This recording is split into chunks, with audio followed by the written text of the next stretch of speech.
And I'll say that for any smoker in my life, I tell them, quit smoking traditional cigarettes now and switch to vaping if it helps you quit. That is my position on this. The fact that we haven't had clear messaging in this country, I think actually literally kills people.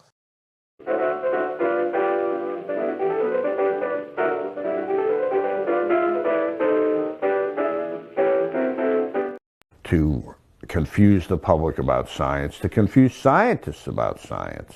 I'm dying to see what America's going to do to this. I'll use my favorite word again, clusterfuck, clusterfuck, clusterfuck, clusterfuck. Who taught you how to do this stuff? You, all right? I learned it by watching you. It's a trap. It actually is a trap. It's a trap. The 9 most terrifying words in the English language are, I'm from the government and I'm here to help. A question. How does one man assert power over another? Obedience is not enough. Power is inflicting pain and humiliation, otherwise you cannot be sure.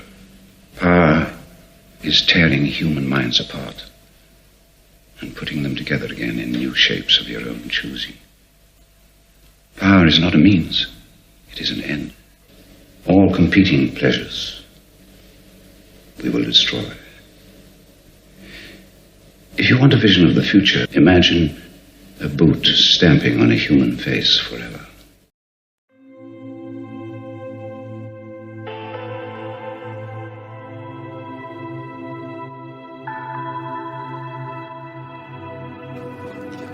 Locally, my clients are physicians, nurses, single moms, couples, multiple generations of families, seniors on fixed incomes, disabled, veterans, residents of assisted living facilities, and teachers at the local elementary, middle, and high schools. Most are dealing with serious issues other than their smoking habit, further degrading their quality of life and their ability to quit smoking. From 18 to 96 years old with an average age of over 40, nearly all referrals by other successful clients. Most have smoked for decades, the result of the 93% failure rate that they've been stuck with. They don't believe you and don't trust you with damn good reason. You will never reach these people. They know you don't care and they despise you for it. I greet them in a t-shirt, this one with Kevin Crowley on it, and blue jeans, and a nicotine molecule tattooed on my forearm.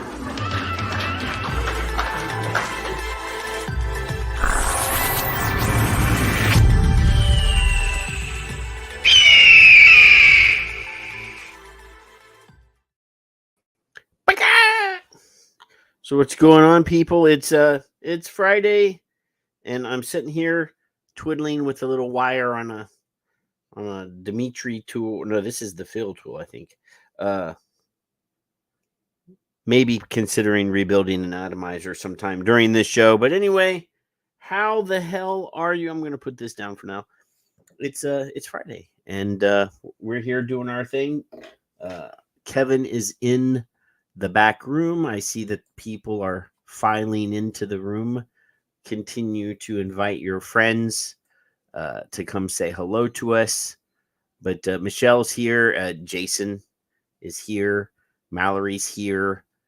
Michelle Elliott's here. William's here. Peggy is here. Hello, Peggy. Yeah, people are here. Troop is here. We haven't seen Troop in a while. He's been hiding out somewhere.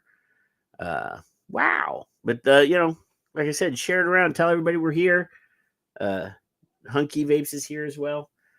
Try not to push each other down or anything on your way in. I know how exciting it can be to get the front seats here. But anyway, let me find Kevin's pointy intro so that we can get him in here too. You know how he likes to point his finger at people. But all right, there.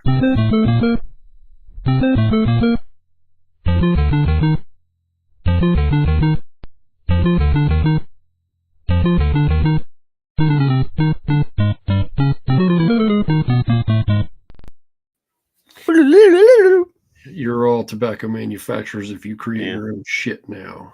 Hey, Kevin. What? Kevin, I had a discussion. I was having a political discussion this week. Before you continue, I want to make sure you're not playing with Phil's tool or something. What are you doing? You're fidgeting with Phil's. I'm building a coil. Okay, you had a political discussion.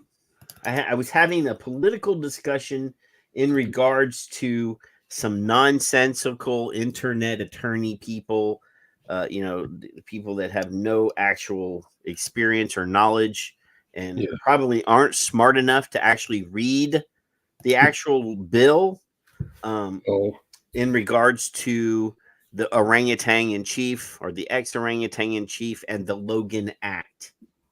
Now, I will reiterate for the umpteenth time, I ain't voting for the Cheeto, okay? But at least if you're going to make some sort of legal argument and say that he needs to go to prison for violating the Logan Act, at least read the Logan Act and understand what it says. It specifically says in the Logan Act that it's illegal for a citizen of the United States to negotiate with someone that we are in active dispute with. So if Donald Trump, and this is a big if because everybody involved has denied that this occurred, but apparently the story is that Donald Trump was on a phone call with Netanyahu, and he told Netanyahu not to any peace agreement until after the election because it would make Kamala Harris look better if the agreement was done during pre-election. Now, Netanyahu says that this conversation never occurred. So I would assume and Trump denies it obviously as well. But even if that had occurred, it would not be a violation of the Logan Act because we are not in any sort of active war or dispute with Israel or Palestine. I'm glad you cleared that up. So, I mean, people are all these idiots. They see a headline and they just regurgitate it and have no fucking idea. Again, I don't support the guy. At least make some sort of logical argument, though. Well, that's all I'm saying. There's crowd attorneys and experts now too, so it's okay. Just let them go. It's fine. And the reason I brought it up, Kevin, the reason I brought it up here was because somebody else that was watching the discussion occur decided to pipe in and say, "Well, he's never gonna relent. If you look in his bio, it says he's a vapor." Ha ha ha! And then he blocked me. You vapors. So apparently, vapors are idiots, and apparently we're not smart enough to read the Logan Act and understand the context with which it was written. That's important. Or they read what they want to read and they don't understand anything. Yeah. But I just wanted all of you guys to know that you are being judged for being a vapor. Just, all of you. I will use I don't have a point of view, Kevin, so I will use you are being judged by fucking idiots because you vape. Who Patrick has judged. That's idiots. So, yeah. Don't believe anything this guy says because he's a vapor. That's right. Yeah. But anyway, how was your week? What was going on with you this week, Kev? I got brakes done, and that makes me happy. Now that would be helpful so that your car would stop. Oil changes and brake job. That would be helpful. Watch my son do shit over at his shop. Stop in your car when you need to. That's a good thing. Yeah, it's a good thing. Yeah. I heard scraping. And I didn't hear squealing. That concerned me. So. Yeah, it's immediately. If you hear that, stop. Go get him. Now, Michelle says that she's from the South, and she's always judged Well, like I care. Now, I will tell you, Michelle, if you have a genteel Southern accent, go to Japan, because the Japanese love Southern accents or Texan accents if you can pull off a Texas accent. But I never had to pay for a whiskey in any of the whiskey bars in Tokyo, because they just love hearing your Southern talk, and they think you're a cowboy, or in your case, a cowgirl. You're a cowgirl. Because they won't know the difference between New Orleans and Texas if you go over there. So they will judge you positively over there. Just, and they, since you're a pretty lady, they'll buy you 2 drinks. Yeah. So, Kevin, I returned to the layout from last week because the show seemed better with smaller versions of us instead of it's much more visually appealing than having our big heads take up more space. Only make it better if it was my grandson sitting there. It's the only difference it would be. Well, I could acquire a photograph of your grandson, but stop it. It just looks like a mini you. That looks now, like Kevin. Logan looks like a mini me. Yeah. Kevin, I will say this: you have not submitted any tweets this week. Yeah, I thought about that when I woke up earlier, and I thought, I bet he's got one. I can got find a couple, one, but I just figure, you might want to participate. So, if you want to slap something in there, between now and the time that we actually get there. I know how eager you are to get there. Last week it was like every 5 seconds. Are we there? Is it time? No, Kevin. Well, meow. You're right, because you're a kitty. It's definitely. You'll know when it's time. You don't have to be all over eager. So, just now, you started pretty early sending links last weekend, right after the show. Yeah, it was like Saturday morning or something, right? And you sent us a PubMed piece. Oh, yeah. So I'm going to bring that up real quick and get it all pre-rubbed and everything so that, everybody can see it. I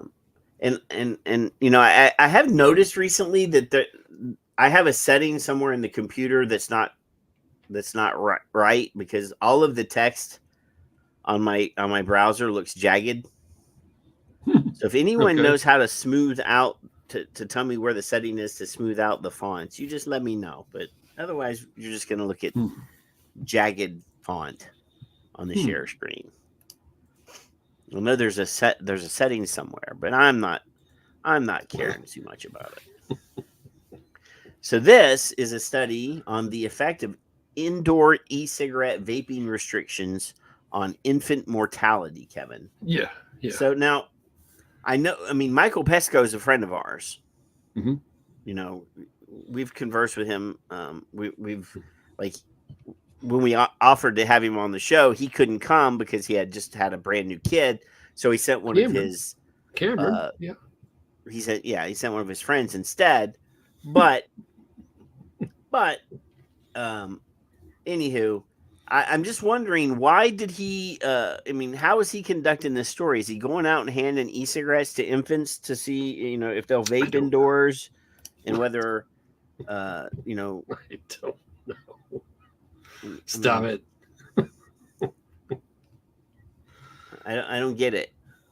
I didn't either at first. Okay, so let's read the abstract here real quick. Kevin says, we estimate the effect of county level e-cigarette indoor vaping restrictions on infant mortality.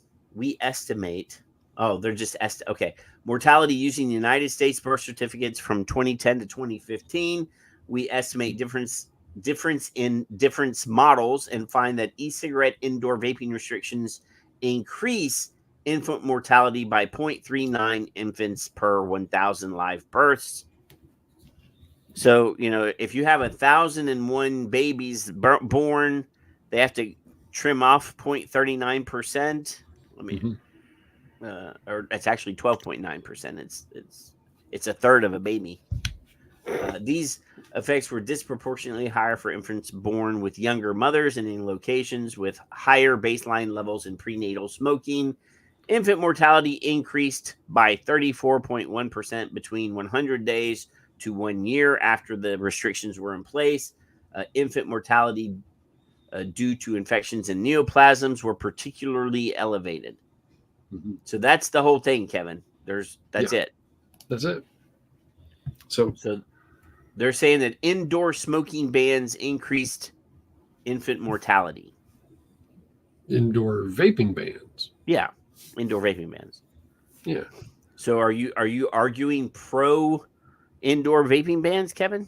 No, I'm not arguing anything for bans. But I mean, clearly it's making it look like it's beneficial. What, the vaping restriction? Yeah. Are you reading that right? Yes. Indoor vaping restrictions increases death. No, it increases infant mortality. Well, mortality, death. What's the difference? No, because this means that fewer babies died, Kevin. What? Yes. Let me blow this up.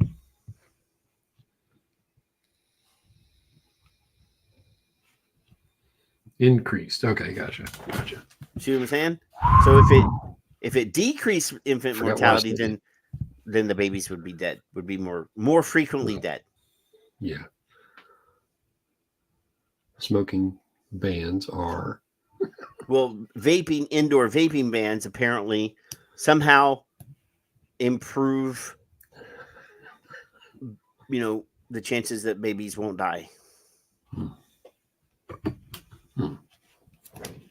I have to find that. Yeah.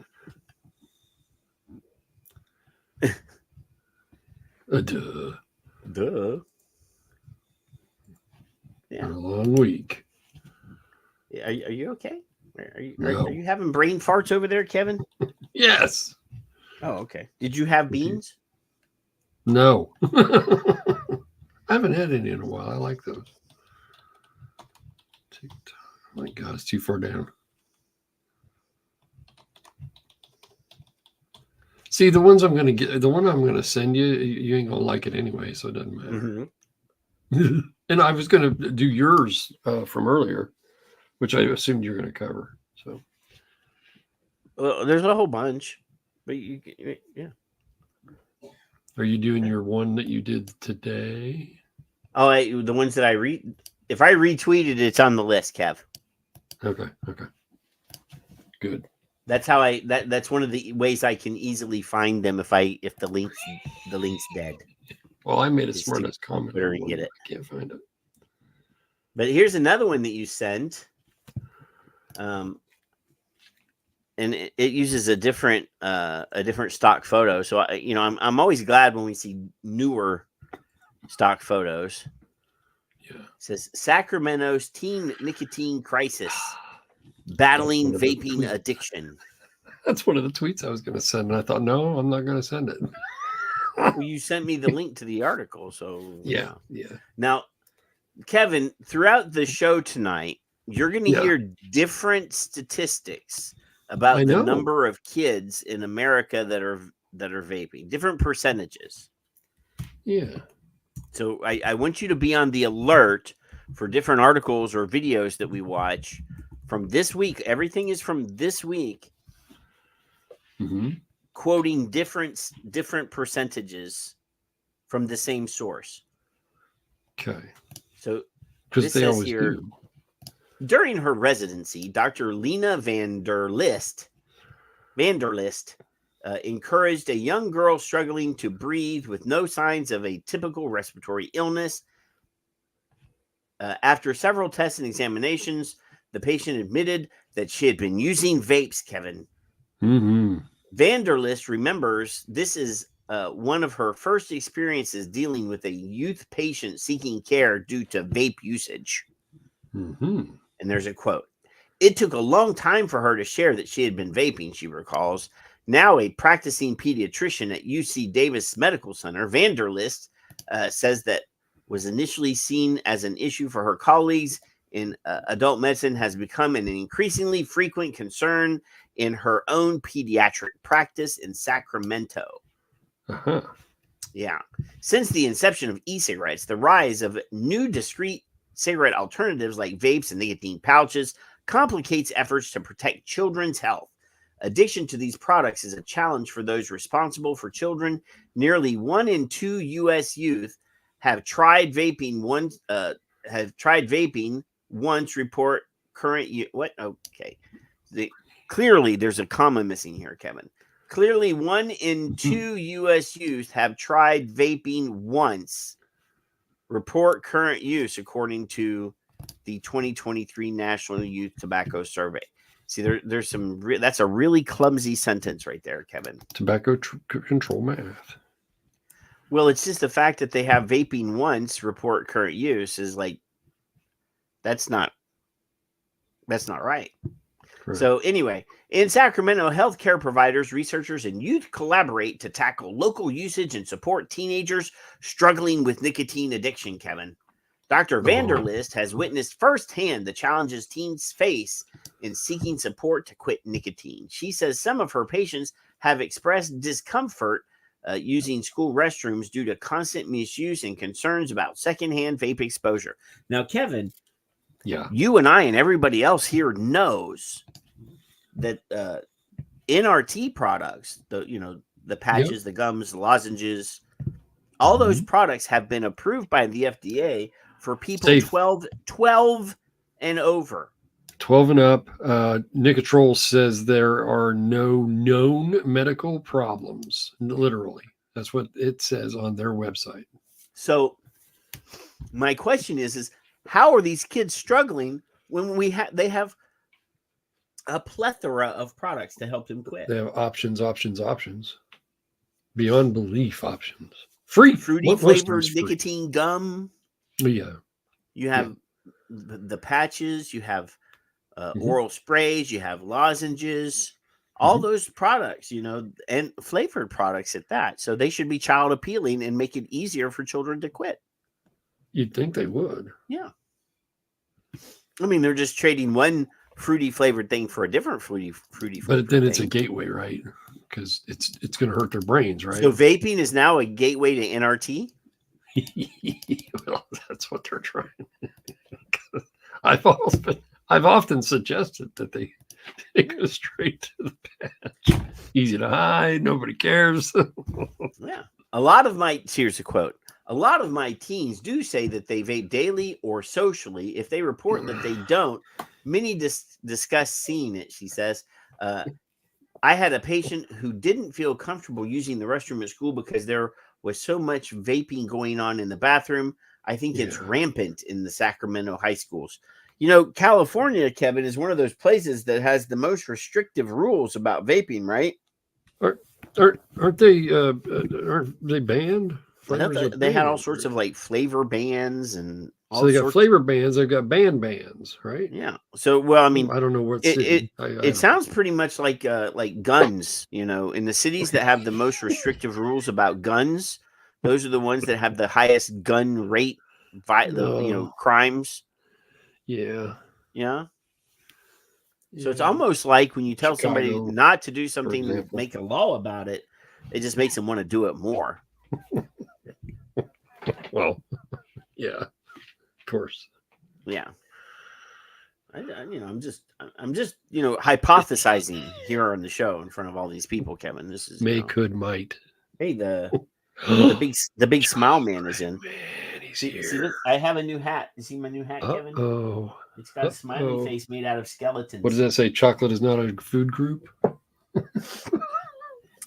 Somebody give Chris a Tootsie Roll. No. What? It's not chocolate. Well, it's chocolate-like. Various strategies are being implemented in Sacramento County school campuses to discourage vaping. These include vape detectors and anonymous reporting services. Anonymous reporting services, Kevin. That's like snitches get stitches. Narc on your friends. Narc on your friends. Now I'm just wondering if Chris, Chris was in school, what would happen to the tattletale kids in school there, Chris? Snitches get stitches is all I'm saying. For students who are aware of nicotine product distribution, the Sacramento City Unified School District suggests a service called We Tip, which allows students to report any misconduct anonymously. Hey, Kevin. Wow. This is like dropping a dime on your neighbor because you think that they're of a certain religious type. Well, that too. How did that work out for the people in Poland in Lodz ghetto during World War, prior to World War II? I just don't. You know what? You go do you over there. There's a poem. It's like first they came for those people, and I didn't do anything because I wasn't one of those people, and then they went for those people because they didn't bother me because I wasn't one of those people, and then they finally went over those guys, and then finally they came to me, and I was all by myself. That poem. I'm paraphrasing. They came for me. Yeah. That's But anyway, Sacramento parent Franchelle Brown says figuring out how teens get vapes is not easy. Brown, a parent to her 17-year-old high school student son, has now caught her son with a vape on multiple occasions. He didn't learn his lesson. You didn't teach him hard enough. Well, teach him harder. That's all I'm saying. Hard enough. Yeah. She says here, I think he's sneaking and doing so, but I can't prove it, she said. Brown first became aware of her son's usage when a concerned parent shared a post of her son with a cloud of vape smoke coming from his face. She says confronting him was difficult since he denied his usage. Now, boys and girls, if you're going to do something that's going to get you in trouble, why would you take a picture of yourself doing it or let somebody else? Did she say she had trouble proving it with the picture? Yeah, apparently. It's photoshopped, Ma. Oh, that's just a filter, Mom. Oh, God. Facebook has those filters. No, but seriously, how stupid do you have to be to take a picture of yourself committing the crime? Or letting one of your friends take your picture while you're committing the crime. Freaking paparazzi. Kevin, I'll tell you what, when I was a kid, we were way smarter than these kids today because, we were at least smart enough not to get caught. We didn't have cameras. Oh, that's true. We didn't have smartphones. Have phones. We didn't have smartphones. That's true. Shit, I wasn't even allowed to touch the damn phone. Yeah. Man. But anyway, at our house, if after 9 o'clock, if the phone rang, the old man was going to get pissed. Yeah. Now, if it was for him, he would get pissed until he answered it, and then he would. Yep. But if it was for you and it was after 9 o'clock, there was hell to pay, bro. Well, of course. That was going to beat your ass. Of course. Because, phone calls were expensive back in old-timey days. After 9 o'clock.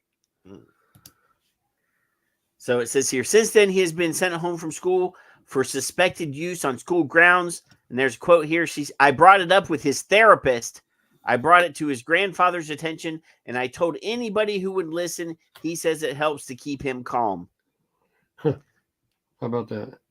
Kevin, I brought it up with his therapist. Yeah. What? Okay, 17-year-old kid has a therapist, Kevin. I mean, he's obviously got a lot of trouble. He's feeling guilty about outsmarting all. He's at least smart enough to get his mom, to deny to his mom and get her to kind of question whether the picture's real.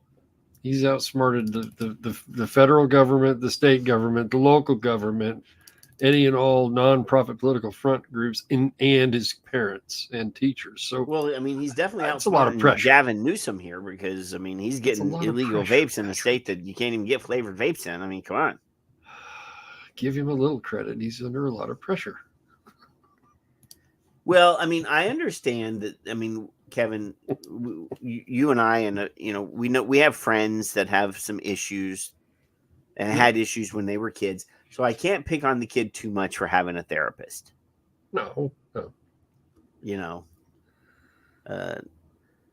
Think how much less crazy I would be if I had access to a therapist and my dad didn't get to hit me as many times. Maybe there you go. Maybe I'd have turned out differently. I don't know.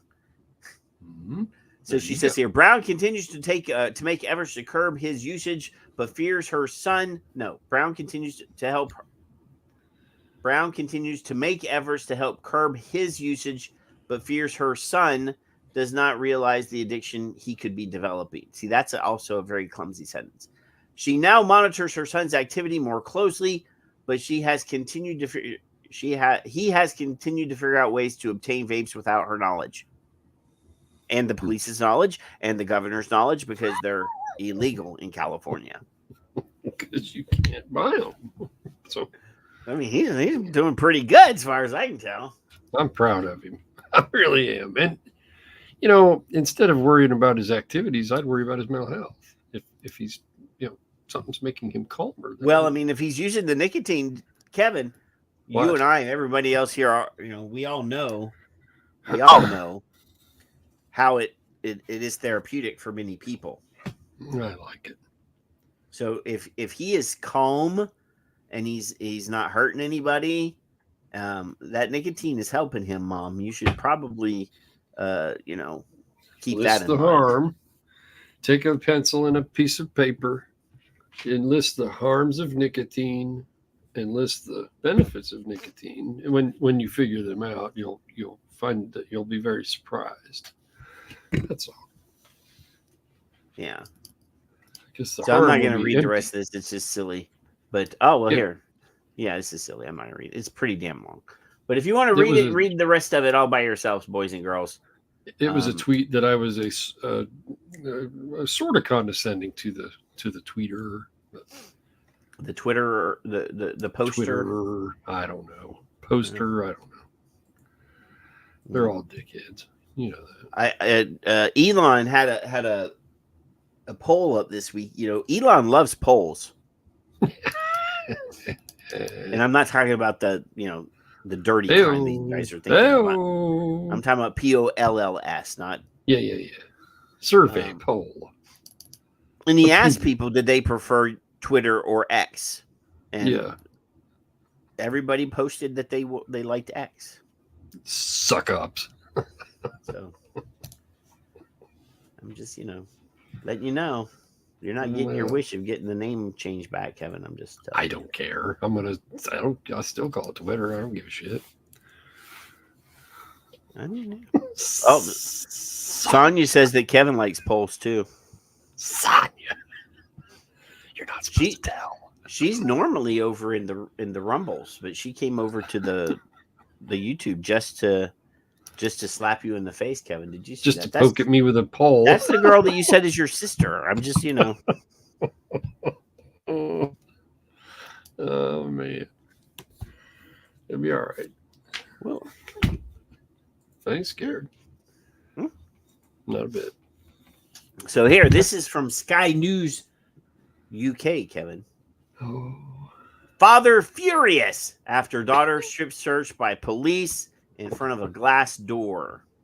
Was this Phil's dedicated? Well, you sent it to me, I think. I thought Phil. Or I might have picked it off of Phil's tweet. I think he tagged us in it. Yeah. So it says one child is strip searched every 14 hours, according to a new report by the Children's Commissioner. They have a record of this. Think about it. I know that the UK is not really the bastion of freedom and liberty that America is. But every 14 hours. I mean, you can't tell. I mean, I don't know what the entire population of the UK is, Kevin. But I don't know. It's not that high. I don't know. And I don't know what the population of minors or children would be in the UK. How can you have a statistic that tells you that they have every already 14 apparently hours. had enough that they've made a statistic and measured how many kids get strip searched every day or how frequently. There's a stat, for Christ's sake. One kid is strip searched every 14 hours. Oh my God. In the UK. There's no real reason either on this, was there? I'm just, anyway, when Marlon realized his daughter was being groomed and sexually exploited by grown men, he engaged with police, doing everything he could to keep his 14-year-old safe. But one day, the police told who Marlon thought would protect his daughter, added to her trauma when she was strip searched by officers after being accused of stealing an electronic cigarette. For a child who has been groomed and then taken to a police station to be strip searched is just massively inappropriate. It's appalling, says Marlon. He claims by the time he got to the police station, his daughter had already been asked to strip down to her underwear. The search was conducted by female officers in front of a glass door, says Marlon, meaning she was also visible to the male police officers. I'm assuming there's no judge or jury. You're guilty first over there.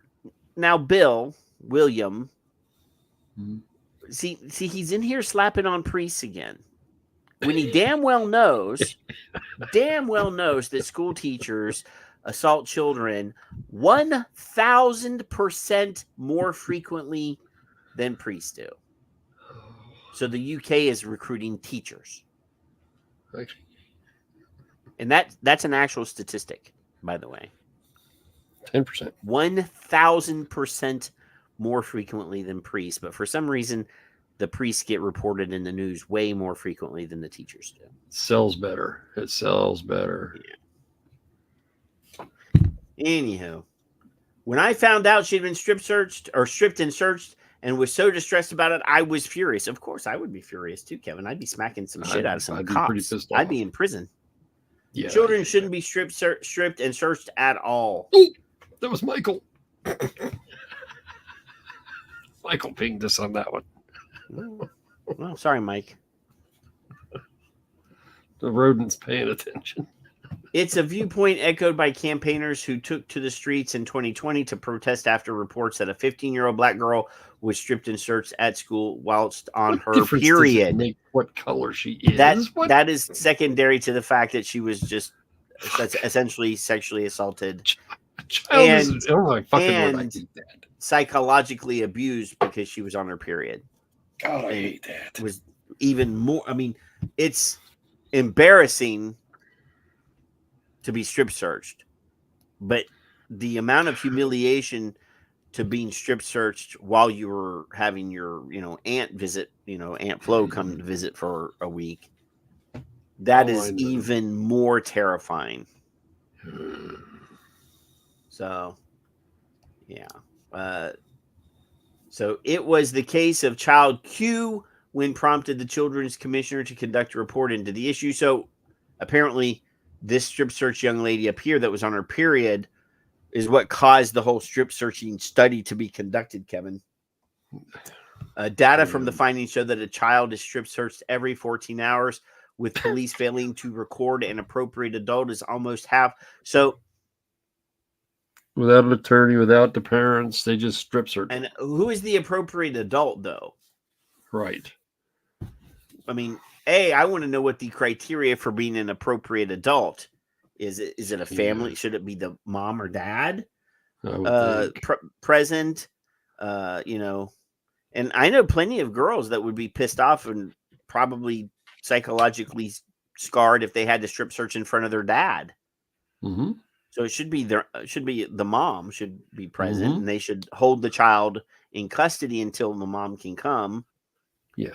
If you're at school, you should call the parents. If you're at the police station, you should call the parents.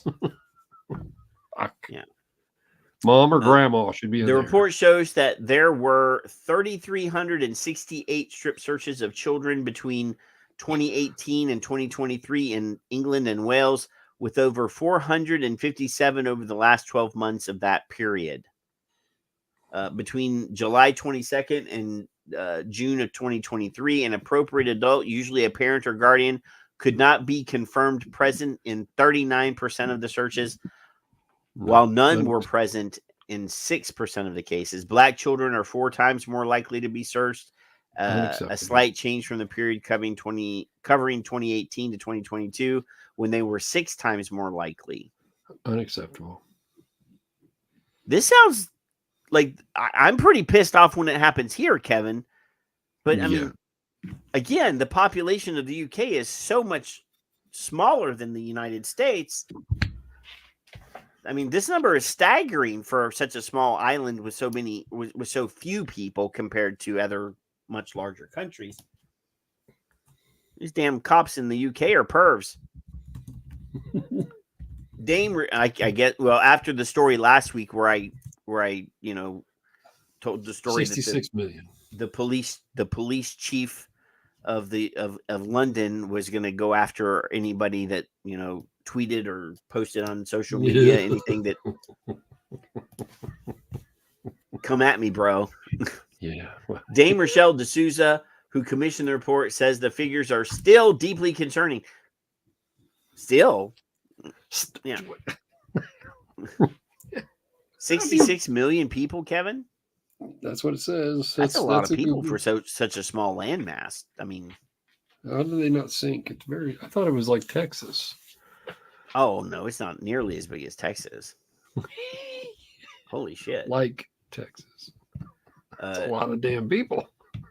Yeah, she says strip searches are regularly occurring before an arrest, saying they are taking off the street and strip search under suspicion. You can't.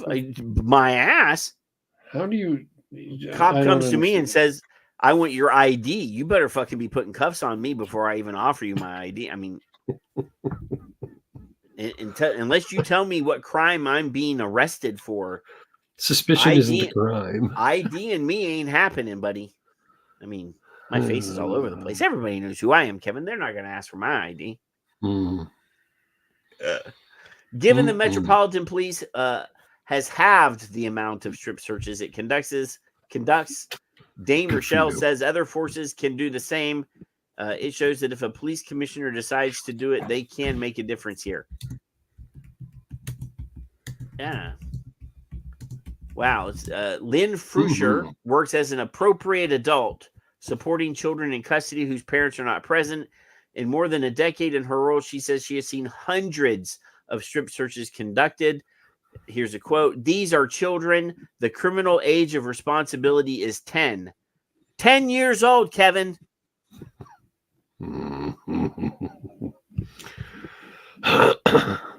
Logan's 6, almost. I don't have any kids, and I'm already pissed off and want to go smack a British cop upside the head.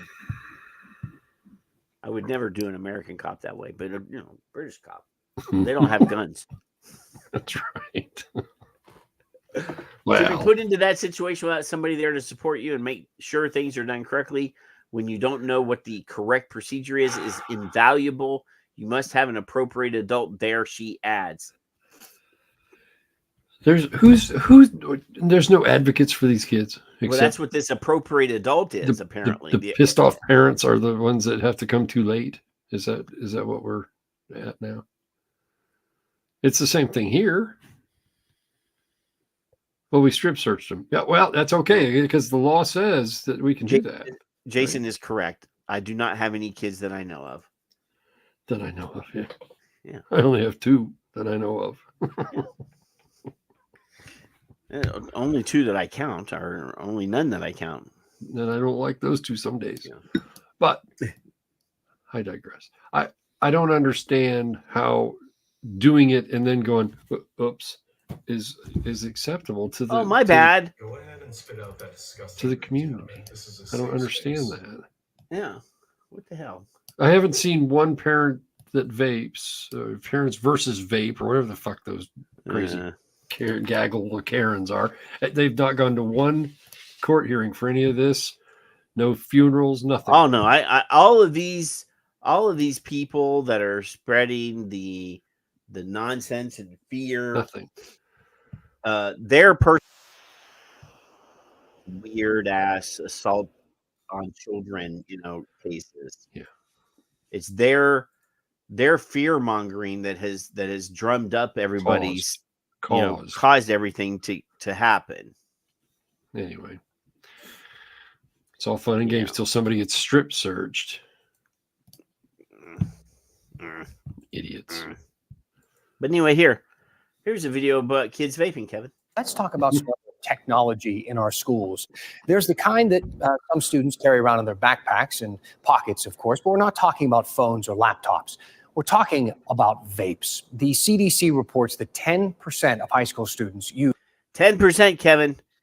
Mm-hmm. That's 1 out of every 10. I want you to remember that. That's right. Yeah. E-cigarettes. That's actually down from 14% in 2022, and educators want that trend to continue. So schools are fighting back with their own kind of technology, these vape detectors. They look a lot like smoke alarms. They go up in bathrooms or even in classrooms, and if they detect the vapor from an e-cig, the device sends out. Now, Kev. Yeah. Kids know what that is. No kid is going to be standing in the middle of the bathroom puffing right into this to the detector. Well, apparently they're encouraging this one to do so. Out an alert to the administrators. Warren and Chatham County schools have investments on the books right now to install these detectors. Over in the Piedmont Triad, Guilford and Rockingham County. Okay, so three of those are cameras, Kevin. At least three of those that I can tell are cameras. Just saying. Get your little have installed them as well. But do they work? The detectors are popping up from everywhere from Spokane to Orlando. But for the most part, these programs started within just the last 4 years. They're pretty new. Many used their leftover COVID relief money to pay for them, or settlement money from those Juul lawsuits. For those that were among the first to install the detectors, they have found some problems. A school district in Ohio told Wired, responding to a detector was like chasing a ghost. Administrators rarely made it. Williams asked a question about water vapor. Again, let's be clear. The emissions that we exhale are not water vapor. There are particulates in there that are suspended. It's not steam, Kevin. Damn it. You damn well know it's not. I'm assuming he's asking that steam from the hot water from the sink. No, it's particulates. So any particulates. So body spray, probably any aerosol would probably have particulates in it. Now, depending on the technical level of the sensors, it would be able to detect certain things. Right. So it is not steam. So if you sat there and turned the hot water on to the point where it would, if the school hot water gets that hot, I don't know that it would do that. Have you ever had a shower where your smoke detector was out in the hall and it had gone off ever? No. Never? No. Huh. You must have lived a very sheltered life. I've never done. I mean, and I or when or I get you out of never the had shower, smoke detectors. Kevin, when I'm in the shower, I come out pink. Like I like it hot. All right. So in the security industry, it's very common that if the smoke detector is near the bathroom, it's going to set it off. Well, if it's set off and it's a wired home security system that's being monitored, they call the fire department, at least here, if not in almost every state, first. And because many times there is because of steam. There is a radon and a fire detector in my bathroom. Okay. And they've never gone off. But that's not smoke detection. I have a smoke detector and a radon detector in my bathroom. Then they must be way smarter than they used to be. Yeah. I understand the question well, and that can happen. The photoelectric eye is looking for something. Now, if the technology is so good that it can discern between steam and vape, well, I'd be surprised. But most fire detectors now are not the same technology that they were 20 years ago. Right. So the smoke detectors have new types of sensors in them. So, gotcha.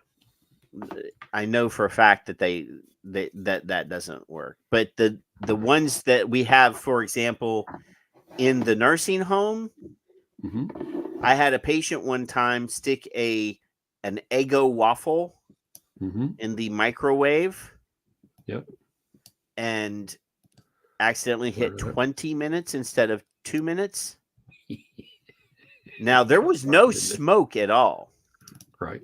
But you could smell this nasty, sickening, sweet blueberry funk like down the hall. And liked it crispy. It, like I said, there was no smoke, but it set off the fire alarms in that building. And but we cover our popcorn, the microwave popcorn for some reason sets them off almost every time in the hospital. Weird. So the nurses, the nurses love microwave popcorn. The shower curtain in the hotels, right? Yeah. Smoke detectors. Those are smoke, not fires. They're smoke detectors. There's also heat detectors, which would be fire to layman. Fire, heat, smoke, fire. Burnt Eggos flavored. Gotta have it. I don't think so.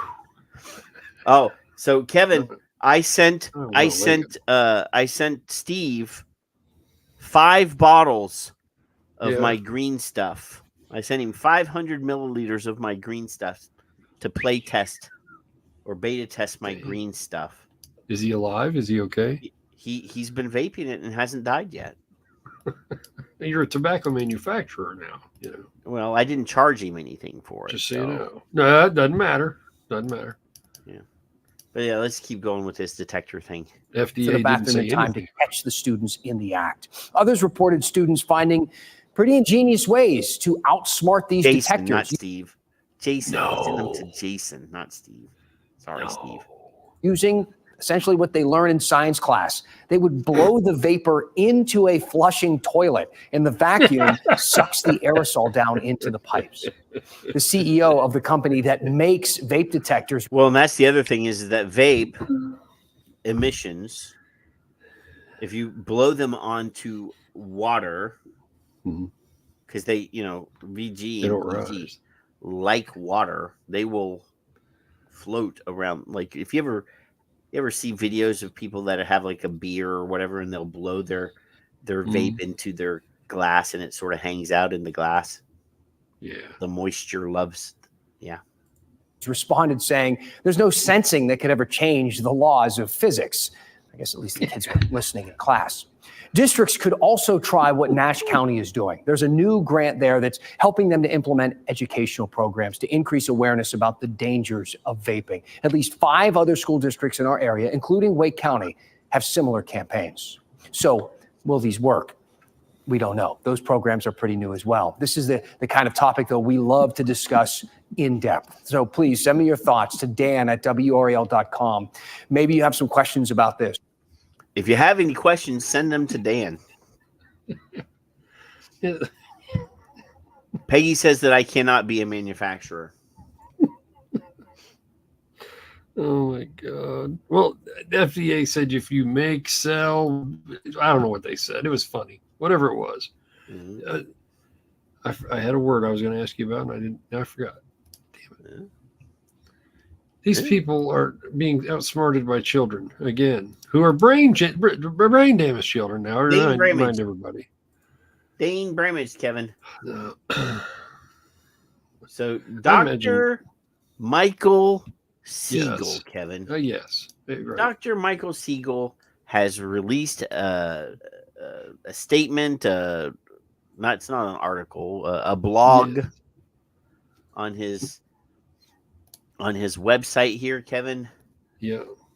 And it's the rest of the story: tobacco and alcohol news, analysis, and commentary, providing the whole story behind tobacco and alcohol news.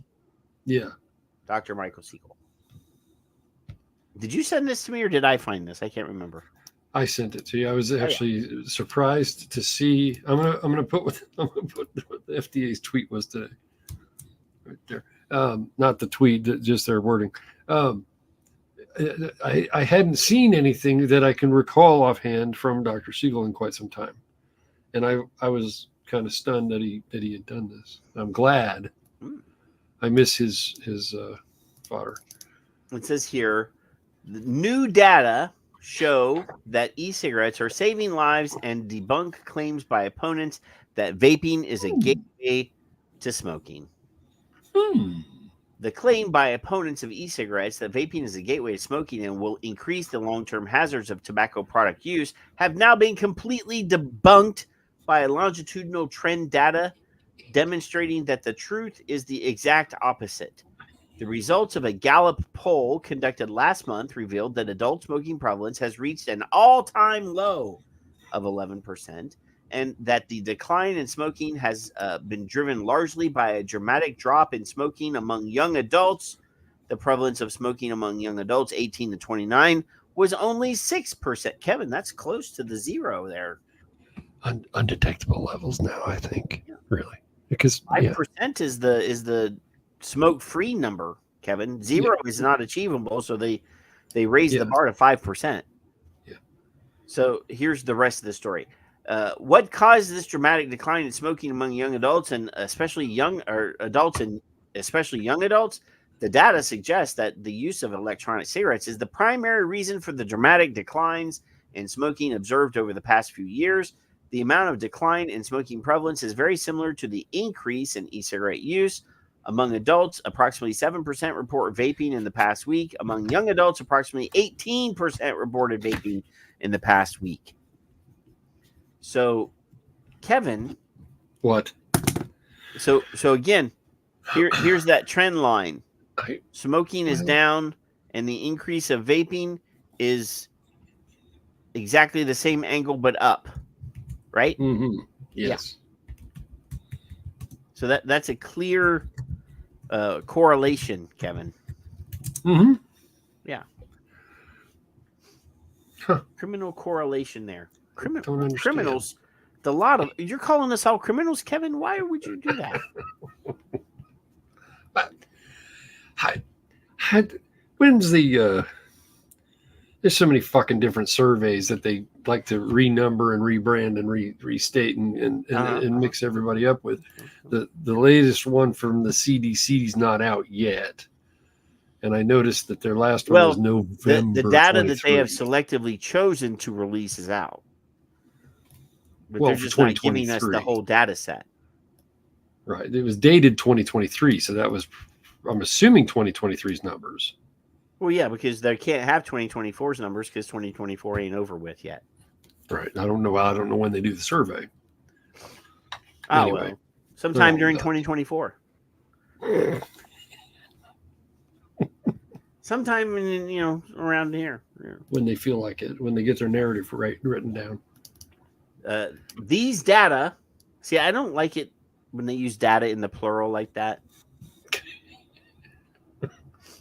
Just these data confirm the results of numerous other studies which have demonstrated that cigarettes and e-cigarettes are economic substitutes. We have a really good paper done by Pesco and his buddies that clearly showed that yes, there's a economic substitution, almost a 1-to-1 ratio. Yeah, of people that take up vaping and the number of people that quit that put down cigarettes is almost the same number. It's miraculous, Kevin. But the other thing is I can prove that there was no active educational campaign or anything like that during this period that they're looking at anti-smoking propaganda or anything like that that they could claim credit, Kevin, because we looked for any anti-smoking campaigns by FDA, by the not smoking, no. Any of those, no anti-smoking campaigns for almost 5-6 straight years. So the only thing now we did find some Indian anti-smoking campaigns, but the only thing I can say is technically, and I hate to admit this, is that their anti-vaping propaganda, subliminal messaging, tobacco, if you will, advertising directly to children with the real cost, which in turn, the real cost, 6.8 billion or some kind of fucking views that children have done, technically has made the kids stop smoking, but they don't want to admit that. So there you go. And I hate to admit that in public, but you can screenshot me or whatever it is you do. And yeah, so good on y'all, Truth and FTA. And it says here, this means that e-cigarettes have served as a much lower risk alternative option for youth who most likely otherwise would have smoked cigarettes. And because of this substitution effect, it is very difficult to find a young adult today who is smoking tobacco cigarettes. Another way of putting this is that we have almost completely eradicated tobacco use among young adults. And of course, this means that as these young people age, we are on a path to eradicate cigarette smoking entirely. Yeah. Predicted. I'm not ignoring you, Jeff. I'm in the middle of reading an article. I was going to say hello when we got done. Man, these people are so drama queens over here. You know? Attention whore. Anyway, the public health benefits that will accrue from these long-term trends will be mind-boggling, Kevin. While not supported by most tobacco control organizations and agencies, the advent of electronic cigarettes will, if trends are allowed to continue, one day be looked at as the end game strategy that made smoking history. Sadly, many of the tobacco control groups and health organizations that have opposed vaping from the beginning and made many false claims about both the gateway effect and the health effects of e-cigarettes will not be able to take credit for the millions of lives that will be saved because of this innovation. I don't want them to have credit, Kevin. You don't want them to what? I don't want them to be able to take credit for saving millions of people's lives because they have done nothing but stand in the way of innovation, stand in the way of that's this wonderful technology product. I predicted that smoking rates would go down, that disease and lung cancer was the one I was picking on because they track that. They love that one. That's the one that they love the most, I think. And just as it's dropped over time, over the past 10 years, I don't extrapolate. I just take their numbers and do what it is.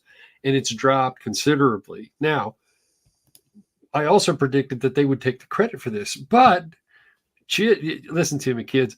We have receipts. We know who's against this and who's been against this. Cliff Douglas has flipped. Dr. Glover, very early on. Quite a few other people. I know. I'm still couching the Cliff Douglas thing, Kevin. I know. I haven't been able to tell you what I know behind the scenes. I know you haven't told me. That's fine, but I'm just pointing that he's one that's flipped in public view anyway. Mostly, not completely, but mostly. But the ones that aren't and won't, or never will, more than likely, are wrong. And they're going to show, we're going to show that. Logan's going to have a little notebook in my Twitter line. And he's going to go, well, damn, you lied, you fuckers. So there you go. Maybe. Jeffrey. Now, hi, Jeffrey. See, the article's over. I can say hi, Jeffrey now. Asininity. That's what I was looking for. Oh, I thought he says Patrick : Batman and friends will be on their way tomorrow. I thought he said Patrick Bateman. Now, Patrick Bateman is the character in American Psycho. He's the he's the guy. It's a good movie, by the way, if you haven't watched it. No, haven't. Won't. You should. Well, I mean, it's there's a lot of killing and it's pretty graphic, Kevin. Nope. I just watched the Jack Reacher movie yesterday. The Jack Reacher movie or the TV show? It's a movie. I don't know. It was Tom Cruise. The one with Tom Cruise? He starts off in the restaurant and they try to arrest him, and then we go on from there. And is it Tom Cruise is in it? Yes, sir. Tom Cruise, same guy. That is a pretty okay movie. That's as close as I'm going to get to what you want me to watch. I'm not going to watch it. It is a disturbingly awful version of Reacher, though. It was odd, but I watched it. Anyway. That's as far into the action, the science fiction bullshit I get to. In the novel, well, it's not science fiction. In the novels, Jack Reacher is like 6'5", and he's like built like a brick shit house. And they hired a guy that's like 5'4" to play him, which was, But the TV show, Amazon actually has a TV show of the same novel series. And the guy that they got to play him is built like a brick shit house and is like 6'5". He's a huge guy. Oh, damn. All right. And if you've ever read, there's like 30 novels in that series. If you've ever read any of those novels, they're like, you remember like Mac Bolan, the Executioner? You always see those paperbacks in the grocery store back in the day. Yeah, I've seen them. Yeah. So Jack Reacher's kind of like that. So definitely watch Reacher that's on Prime, Peggy. Don't watch the Tom Cruise movies. Watch the TV show. You'll get a better version of what Reacher is supposed to be. Anyway. It's causing a ruckus. That unimportant. What? Causing a ruckus. Oh, speaking of ruckus. So Kevin, now I don't know why this is just now becoming a thing, but there's a viral video apparently that's going around, and it's showing a disposable vape manufacturing facility. Yeah, and there's this, but I've seen maybe not hundreds, but I've seen over the last several years, I've seen many of these. I've seen a few. A few. I don't buy them anyway, so it's okay. But I don't use disposable vapes anyway. But here's kind of a screenshot over here. You see this guy; he's got a whole tray of these things, and he's sucking on them to make sure that they're working right. Yeah. So here, let's watch. Have you ever wondered what goes inside your vape? Today we're visiting a nicotine vaporizer company right here in Bao'an, Shenzhen, China. And actually 80% of the world's vapes are manufactured right here in this district. Stick around. Well, 80% of the vapes that are disposable vapes, I'm going to mute that. I'm not going to listen to his nonsense. I just want to watch the footage of the guy here. I want to watch him do it. There you go. So yeah, now I feel kind of bad. I don't know that I'd want that vape, Kevin. What is it? A milk bottle? The hell is it? It's a penis, Kevin. Is it really a penis? It's a little penis. Is that what they look like? Watch. You gotta go back for me. Not that one. Not that one. Not that one. That one. Oh, there we go. Okay, I see it now.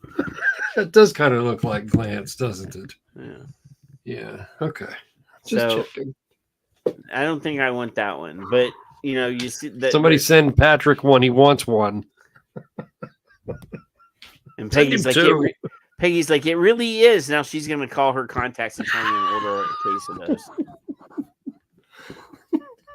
So yeah, I guess they're showing. Oh my god. Behind the scenes. I'm gonna speed this up to like 2 times speed. Really, I would think with all the innovation in the whole world that they would have an automatic tester. I really do. I think this is probably the guy they caught doing it and fired him. But they took video just in case. because I've seen other videos in different factories. I know of the same thing. And I'm sorry, William Webb, that ain't no mushroom. Not even close. If you find a head of a mushroom sticking out of the ground that looks like that, you've found a corpse. I do believe it was David Dorn, and I could be wrong. You all can correct me if you like.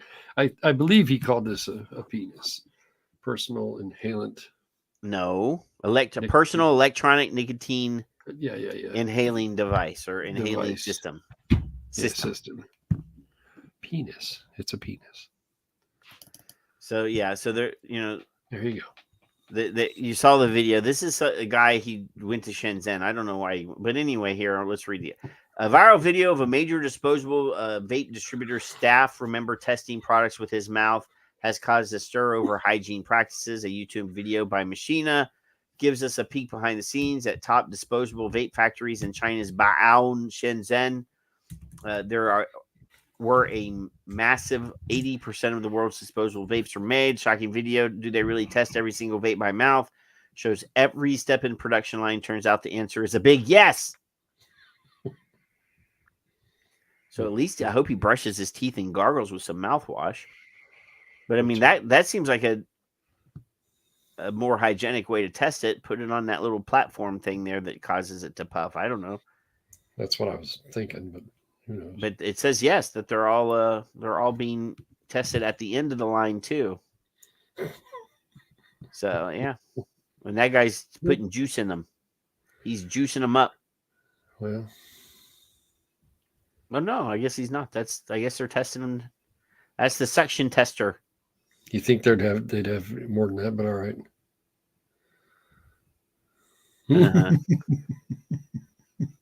Yeah, look, boom. Maybe they just can't resist. Now, I'm just wondering though, Kevin, because nicotine vaping is illegal in China.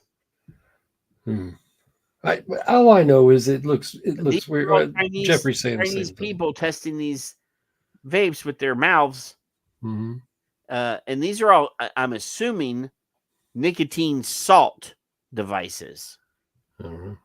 I mean, if you had to do that, you had to take a puff on all those vapes. Yeah. I think you'd be over nicked by the end of the day. Seriously.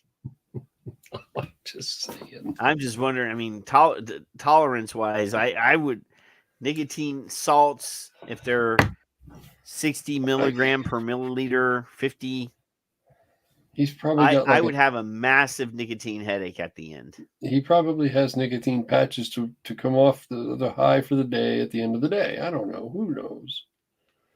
Or he takes a case of them home with him. Who knows? Well, no, they're illegal. He can't have them.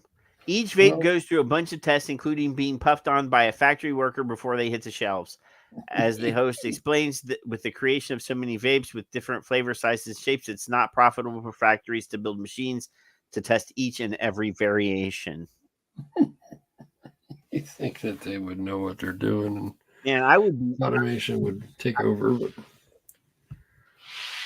who knows? Well, I saw this because Nick Grimm Green made a. I didn't watch it, but I saw that he had a thumbnail of this. Yeah. Okay. So I wanted to definitely bring it up. And then there's another story here, same topic. And a screenshot of the same the guy in the pink that I would, said that he looked like he had a headache. Here. This says factory worker seen testing up to 10,000 vapes a day before they are sold globally. 10,000. I hope he's not. I mean, that poor fella. He's definitely going to be nicking out. I mean, is he addicted? Is that why he's there? You're addicted? Yeah, come on in. We can hire you. But you know what I mean? It says here the worker then reveals that on a typical day, he would puff on 8,000 to 10,000 vapes, but the number could exceed 10,000 during peak times. Holy, I mean, again, there's nothing. I vape, right? But 10,000 puffs a day. I don't know if I could hit that. I don't think I could get salts. I don't know how many I hit. And somewhere between 50 and 60 milligrams. I would definitely have a nicotine headache by the end of the day. Maybe it's before the nicotine's put in it. Maybe it's just a flavor. No, that's the last step. Oh, last step. Okay. It's all everything's put together by then.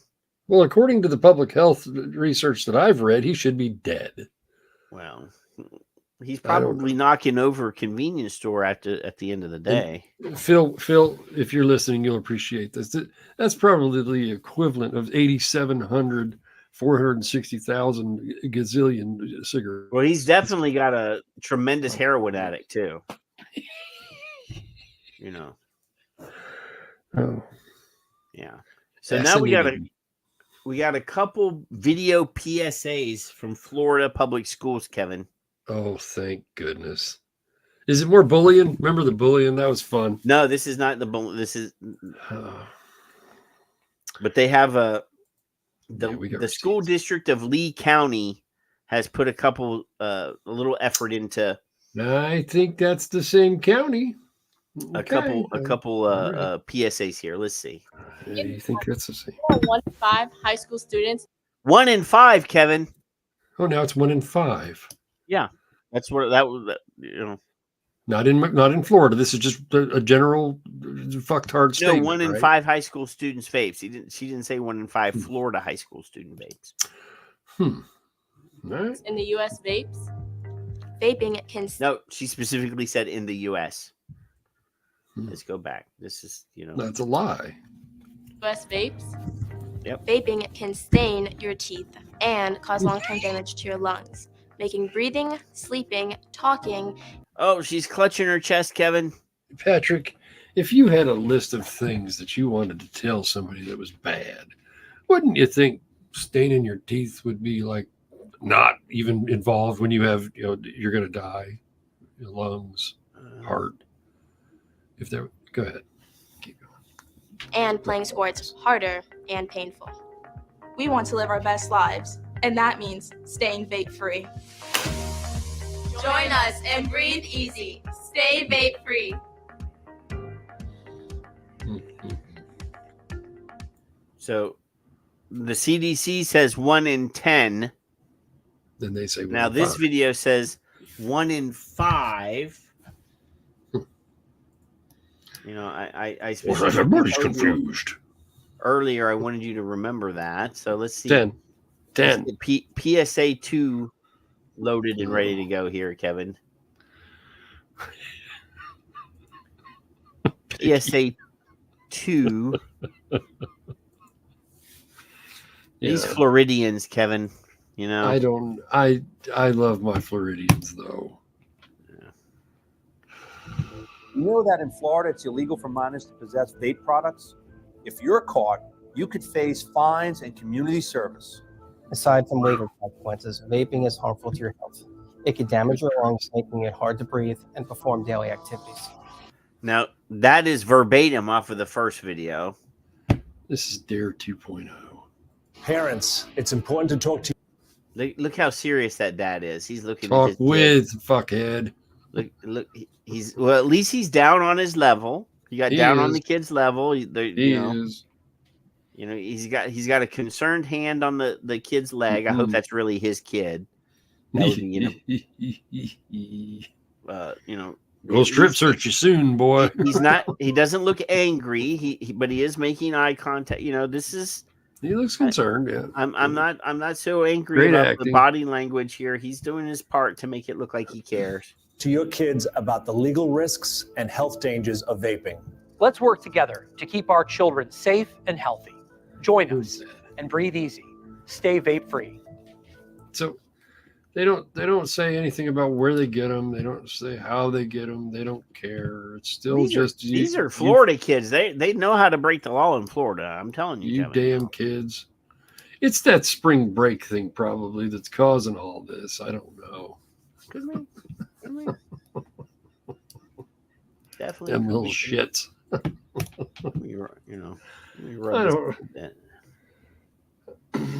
One more tug on it. There we go. Yeah, that's the right size. Yes, Peg. The assignment was done correctly. Similar to Jeffrey. Similar to same school district. Reminds me of. Now it says here, Kevin, you remember last year the state of Texas, not Florida, the state of Texas instituted this program where any kid caught vaping had to go to the diversionary school.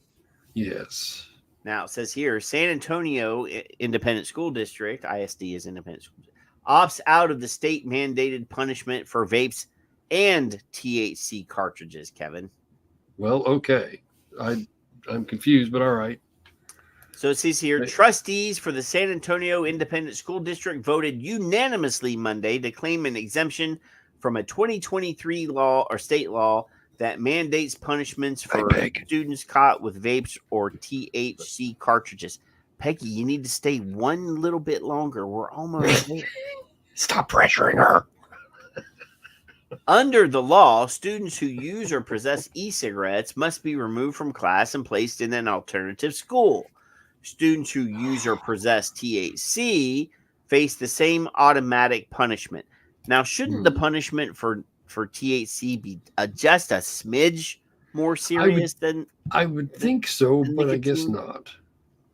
That's not really sending a good message as far as I'm concerned. That's why I'm confused. They opted out, but I don't understand why they took the hit on both. I don't know. I don't know. Anyway. Okay. I was getting sleepy, Kevin. We were under the impression that we had to pass this amendment in order to be in compliance with TEA. Board President Christina Martinez said before the vote, we have since found and discussed at a board workshop that because we are a district of innovation, that we do not have to abide by this state mandate. Trustees voted to approve an amendment to the San Antonio ISD's District of Innovation plan to claim exemption from that mandate to allow the district to have discretion in the disciplinary consequences assigned for students in violation of the Student Code of Conduct for offenses related to vaping, alcohol, THC, and marijuana. Yeah. According to the amendment, 993 San Antonio students were sent to alternative school during the 2023 year because of the new, almost 1,000 kids, Kevin. Well, that's a lot of rule breakers there, Kevin. Oh, they're smart. They're brain addled and they're smart. Can't understand. That's a lot of rule breaking brats. They're not all brats. All children are brats, Kevin. Every one of them. Everyone. If I had kids, they would be evil little brats. Your kids are evil little brats. Your grandkid, not so much. But not yet. Yeah. He's working on it, though. He's starting to test me. Yeah, but I don't want to say that to his granddad. He'll learn. He's the apple of your eye, Kevin. Sometimes he's going to poke me in the eye with his finger too. Now he told me a couple weeks ago he's going to punch me a lot. That's what he said. So here's a quote here. Yeah. This is really boring. Each day of placement in disciplinary alternative education program results in an interruption of instruction, increases a student's risk for failure and school dropout. That's what I said before, Kevin.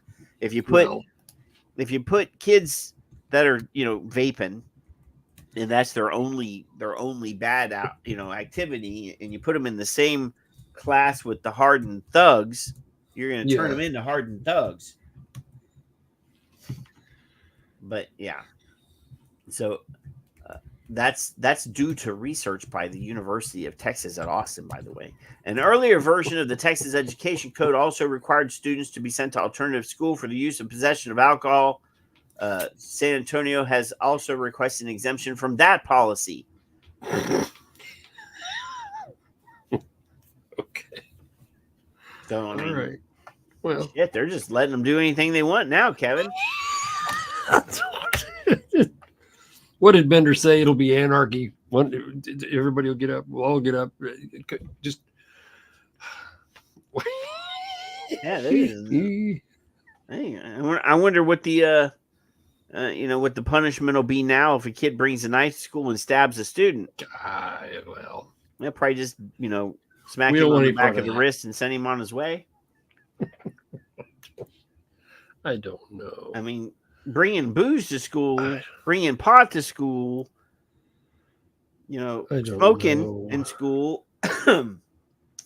Those are way more serious than vaping. Vaping ain't hurting nobody.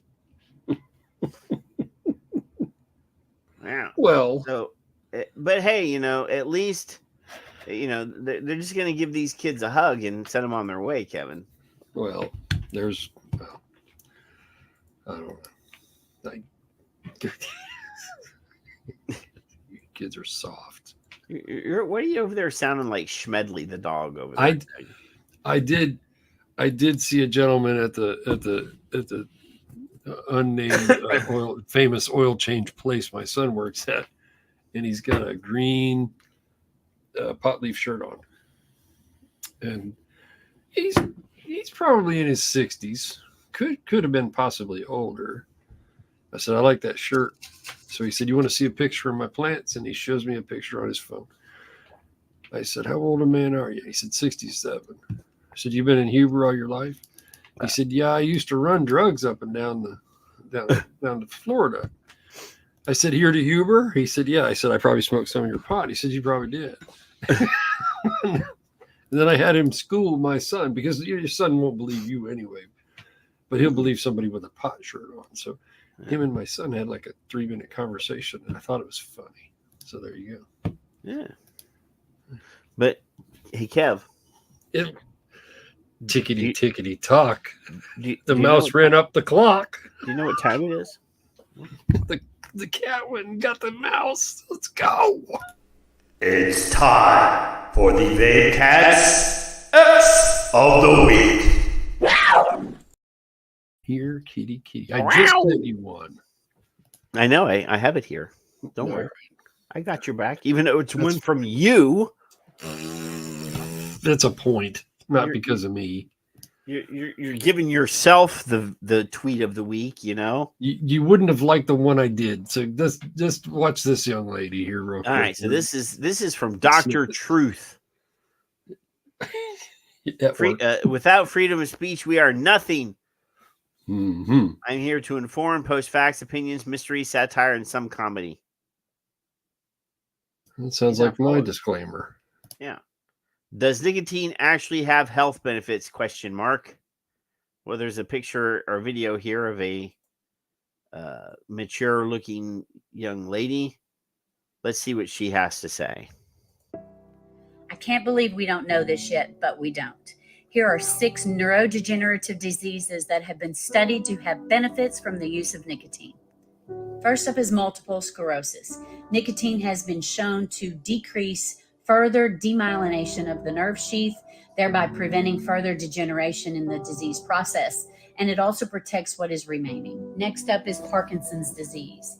It protects dopamine-producing neurons from further damage and degeneration, thereby protecting the Parkinson's patient and slowing the disease progression. And it stimulates dopamine release, which improves coordination and motor function. Next is Alzheimer's. Nicotine has been investigated for its cognitive enhancement in Alzheimer's patients. It may help improve memory and cognitive function. Next is schizophrenia. Nicotine has potential benefits of cognitive function and symptom management in the schizophrenic patient. It may help improve attention, memory, and other cognitive deficits. Nicotine's stimulant properties have led to research in the ADHD patient. It may improve focus, attention, and impulse control. And last but definitely not least is the use of nicotine in the depressed patient. It affects the neurotransmitter systems such as serotonin and dopamine. It temporarily provides relief for the patient by enhancing the mood. So there's a lot of information there.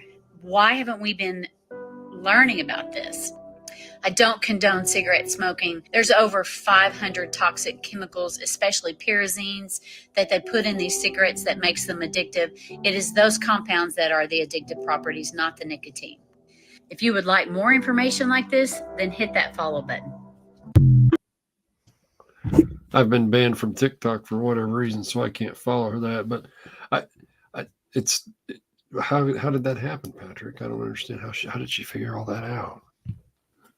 Well, we knew a substantial amount of that, obviously. And several of those, dopamine affects several of those diseases. The production of dopamine. So yeah, I get that. But I saw that tweet, and you know, I don't follow this guy. Look, No. I don't. I'm going to follow him now, but let's follow Dr. Truth. Let's see if we can get any useful information from Dr. Truth in the future. Sure. Yeah.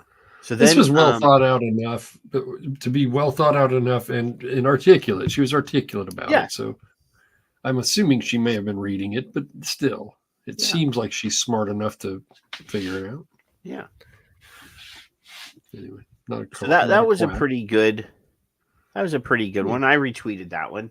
So the next one is from our friend Christopher Snowden, Kevin, who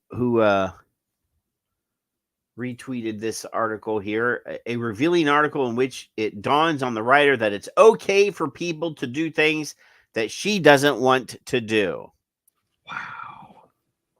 I thought that was pretty good. So, you know, we click on that and we'll share this. It says, this is from The Guardian, and I'm not paying for this. No. Get rid of this. There we go. I regrettably tried a nicotine pouch. It made me question what I think about addiction. This is from Imogene West Knights. They are becoming hugely popular. I felt instantly nauseous, but if others crave them, I can't see a problem. Vaping in the toilet cubicle on a train is beneath me. This is a line I have drawn. First, it's not allowed, but second, and much, much more importantly, the idea of savoring an intake of breath on a train toilet feels like a degradation too far.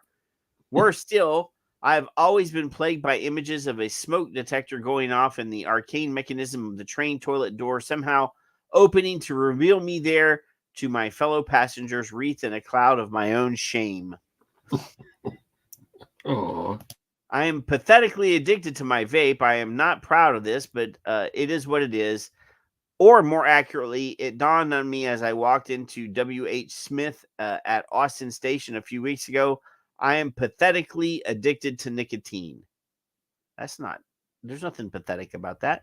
Nicotine is available in other forms. For the first time, staring down the barrel of a 6-hour train journey to Edinburgh, and with my never to the toilet rule in mind, my eye was drawn towards the selection of nicotine pouches.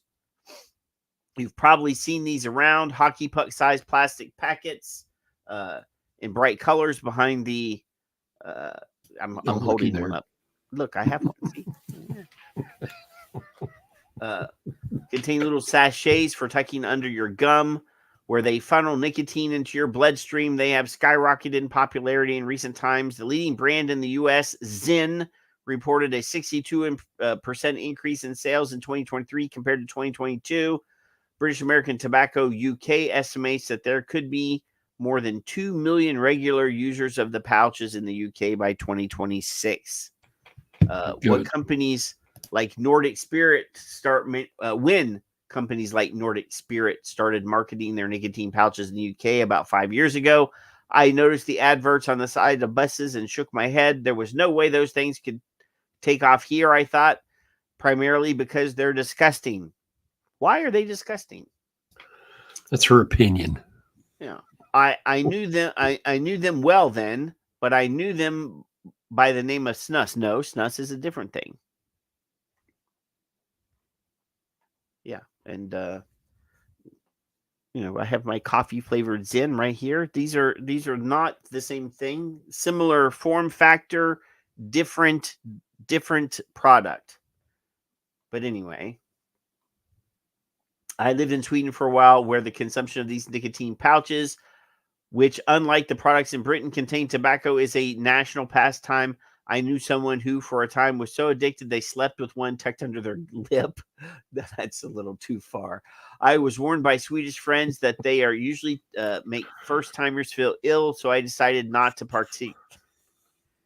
That decision didn't spare me from exposure, though. When I had guests over at my flat the next morning, I would find them on my kitchen counters, those damp brown pellets of other people's spit emitting a smell I had never smelled before, a sort of tangy mix of rotting floorboards and unwashed mouth. You got some dirty friends, Put them evidently. on your kitchen counter. I don't understand. You need better friends. You got some weird friends. Yeah, absolutely. I would pop you in the nose if you did that in my house, Patrick. I would pop myself in the nose if I spit something out on the people's counters at their houses. I was raised better than that. I mean, first of all, Britain. Point. This is Britain. I know that their manners are different than ours, but you ever seen Benny Hill? I'd Benny Hill your ass. That's what I. Yeah. Oh my God. It's a sad article. It really is. So anyway, the moral of the story is that if it helps you, it's okay, even though she doesn't like it. Thank goodness. Oh, I appreciate that, Zippy. Oh. Yeah. That was like 4 minutes. I guess that's okay. I mean, I don't need your permission, but okay. Janice doesn't like Arby's sauce. Now, I don't like Arby's sauce either. And I don't care. And I'm sure you don't care that I do. Do you? No. And if you do, well, then fuck you. So I said, oh, this is good. She said, no, it's not. And I said, to you, it's not. To me, it is. It's my taste. Yeah. I'm not forcing this down your throat. It's like I like atomic. I like atomic hot sauce. And my wife does not, Kevin. And I don't either. And that's fine. You can do all you like over there. I don't Kevin, care. I'll get you a dress to wear. You better make it a pretty blue one. Can I have some frilly stuff with flowers? Pleats? Pleats? I have to have pleats. Well, I'll make sure. Here, kitty, kitty, kitty. It's gonna have pleats and little flowers, or maybe different colored flowers. It's gonna be a floral print just for you because you don't like hot sauce. Never have. But anyway, this next one is from Dread Knox. Dreadnoughts. Knox with an X at the end. Canada, WTF actually. So Zonic nicotine pouches are being removed from stores as of August 28th because of teenagers. Stop fucking selling them to kids then.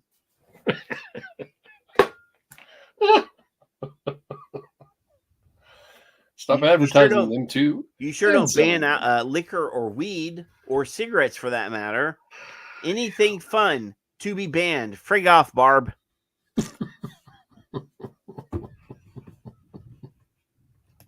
Oh my goodness. Yeah.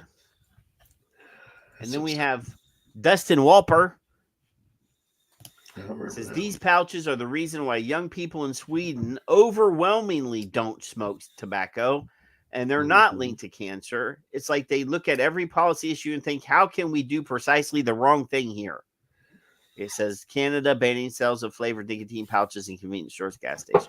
So they're getting rid of all of the nicotine pouches in Canada, Kevin, according to this. Yeah. That's just ridiculous. Yeah. Let's, how can we do precisely the wrong thing? That is exactly what that is. And then Kevin over here, he's got a tweet here from Altria. Now, I don't really even give it. Don't even hit the fucking link unless it's something that you need to do. If you feel you need to hit that link, fine. All I want you to know, some of you may or may not, I don't know. I've known this all along. I just don't bring it up because it doesn't matter. If you've ever enjoyed Oreos, Nabisco, Miller Beer, Budweiser, Kraft, any Kraft product, you at one point, if you're old enough, consumed a tobacco company product, and that's all I needed to say. You all can go do your own rabbit hole research if you like, or Patrick can hit the tweet. It don't matter. Are you wanting? I can't believe some people don't know this. Huh? What? Do you want? I mean, literally, you said don't do it, but now you're telling me you want me to do it. No, I'm telling you, you can make your own choice. You're a big boy now. Yeah. I don't care if you hit it or not. Fairly big for sure, Kevin. Did you know this? What, that Altria is part of the Kraft family? Yeah, the parent company, and yeah, others have owned other, Nabisco and Kraft. I think it was Miller. I think Anheuser-Busch. I don't know if it was Budweiser brand or if the whole thing. I don't remember. But yeah, that was in the 80s, 90s, I think. What did you know that all of those companies, if you look at the like the Nabisco brand, Kevin, that their logo is essentially what they call a Templar cross? No, I didn't notice that. There's a whole conspiracy rabbit hole that you can climb down if you want. That all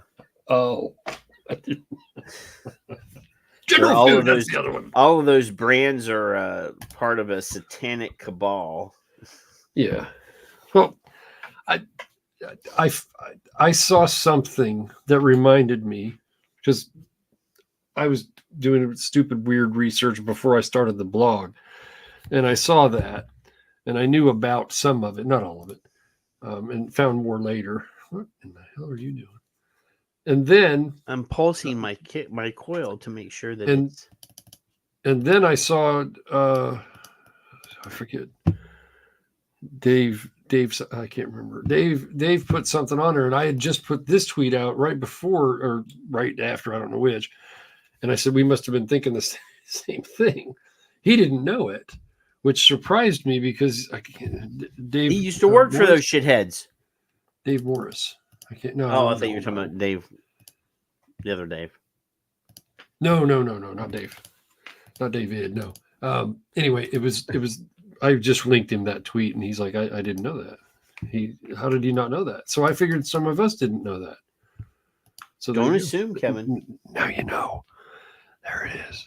But I've never heard anybody say, "Oh, the tobacco companies are giving your kids Oreos." No, never said it. No. Well, can't find it. Which is what I was originally looking for, was the hate for the tobacco companies buying them from any anti.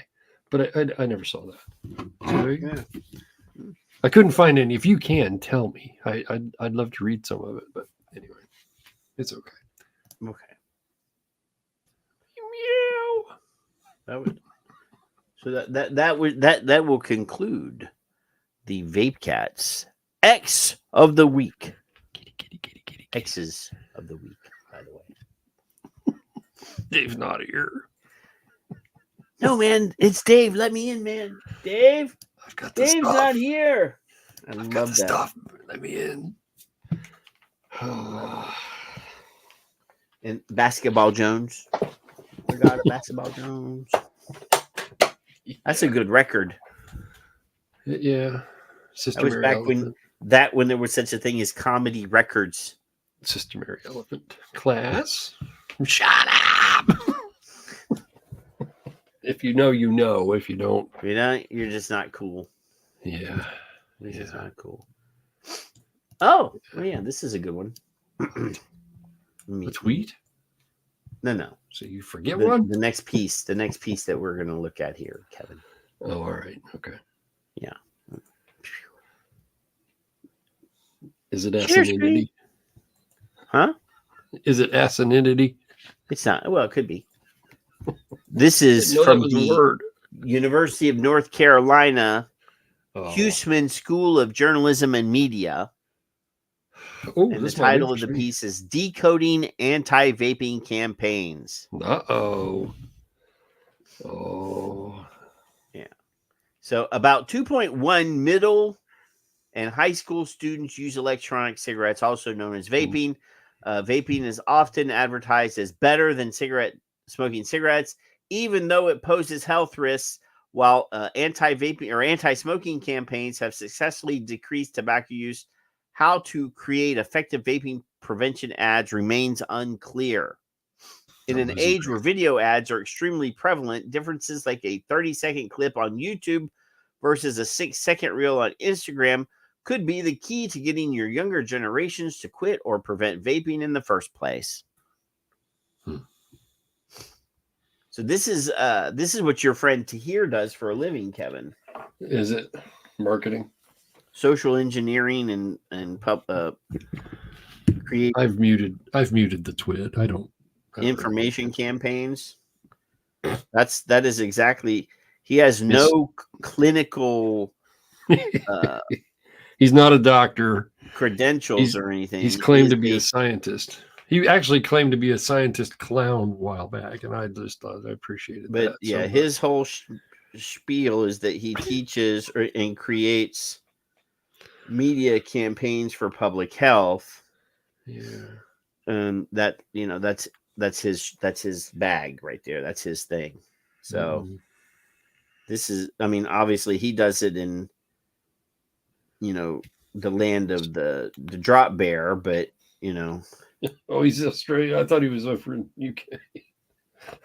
That's how much Tahir Turk is a fuck him. He's a transported felon, is what he is, Kevin. Gotcha. All right. So it says here, Seth M. Noir, Noar, a distinguished professor in the UNC Hussman School of Journalism and Media, and Sarah D. Knowett, assistant professor at the University of North Carolina School of Medicine, are diving into what makes vaping prevention ads effective as part of a 5-year, $18.6 million grant from the US FDA and the National Institute of Drug Abuse.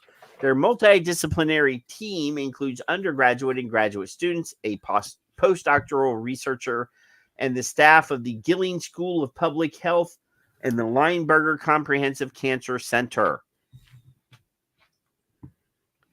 Yeah. $18.5 million? $18.6 million grant. So it says here, national, state, and local organizations are running campaigns in an attempt to reduce vaping among adolescents and young adults, Nora says, but we need a scientific understanding of what works to ensure that these campaigns are effective.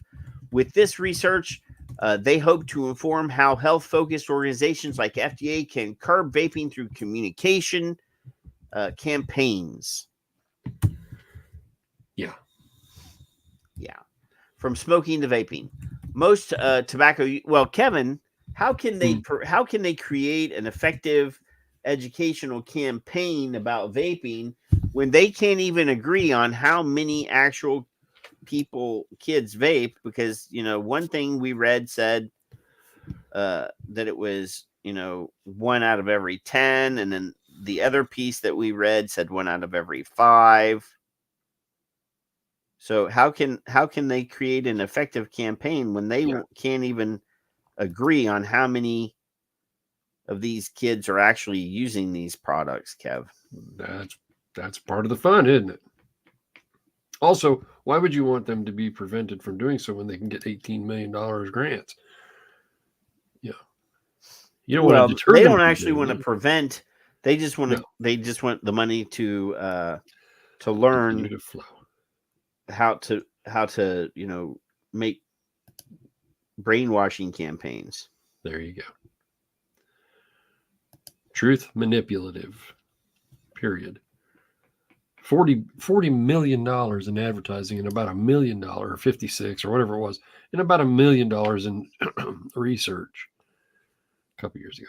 So there you go. Huh. I'm finalizing the final touches on my. Don't you think that you'd want a big bang for your buck when you spent 40 or $50 million on advertising? Yeah, really. I would. I'd be really pissed off if it didn't work. Isn't that beautiful? My little pod device, Kevin. And there you go. Doing pretty good for an old man, aren't you? Oh, is it locked? So if there's no problems, there's no funding, and you got to keep the problem rolling to continue the propaganda to keep the money coming in for the grants. And there you go. We don't know what to do. That is an exceptionally tasty little vape right there, Kevin. Yeah. I'm so glad. I had to order that little glass. This is blown glass. There used to be a guy in Colorado. His name was Bert, and his company was called Trippy Tips, and they made blown glass vaping accessories, mouthpieces, and stuff. Damn. And he made a custom K-Fun bell cap, and I said, I need a blue one, and he said, okay. He said, okay. Yeah, he said, okay. Okay. This is a little mini one. It only holds like 2 milliliter, but it's still very tasty. Good. But anyway, Kevin, I'm not going to read the rest of this. I just thought it was funny that they were spending so much money. Yeah. On preventing something that's illegal. Yeah, and I wonder what they spend on alcohol. They've collected 302 vaping prevention video ads from around the country and the globe. How we damned. I guess this keeps them from tracking our tweets. That's a good thing. Well, they got to know what we're saying. Well, they're always looking, so it's okay. Yeah. They want to make sure that they're keeping an eye on us, Kevin. Dumbass. Especially you. I wasn't in the last one or two. Calm down. Yeah. I think Greg was, though, both. Well, Greg's always in everything. He's a troublemaker, that guy. Yeah. One of the most beautiful tweets Greg's ever written was, "Idiots, you named vaping it as a bot." Yeah. I can't quote him exactly, but that was one of the funniest tweets I ever saw Greg write. You idiots. Idiots. Idiots. Now, this next one is from Filter, Kevin. Uh-oh. And I loved, as soon as you see the graphic, you're going to chuckle. Oh, well. Of course. Yes. Yes. So it says here, this is from Kieran Sidhu. Can the theory of youth vaping as a gateway to smoking be put to bed? Finally, I'm adding the word finally. But anyway, the notion that nicotine vaping leads people to smoking, known as the gateway theory, is a common refrain among those who seek to restrict access to vapes in the name of youth prevention or protection, including some scientists. It persists amid overwhelming evidence that vaping is a gateway out of smoking for large numbers of people, even though the data from numerous countries shows population level correlations between increases in vaping and decreases in youth smoking. Ariel Celia, PhD, is a behavioral scientist with a background in adolescent substance use and addiction. She authored a recent paper titled "The Gateway Hypothesis: Evaluation of Evidence and Alternative Explanations." The original gateway hypothesis, she noted, described use of legal substances like tobacco and alcohol, leading to illicit substances, often starting with cannabis and then progressing to harder drugs. Concerns about cannabis being a gateway influenced marijuana policy for decades. Kevin, what?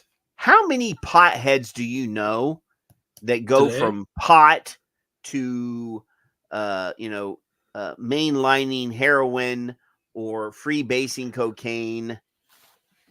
I've never actually, on my own personally, I've known a few cab drivers over the years. None. Absolutely none. I mean, now, most of my people that are maybe I didn't know it. Most of my friends that are potheads, they like the pot.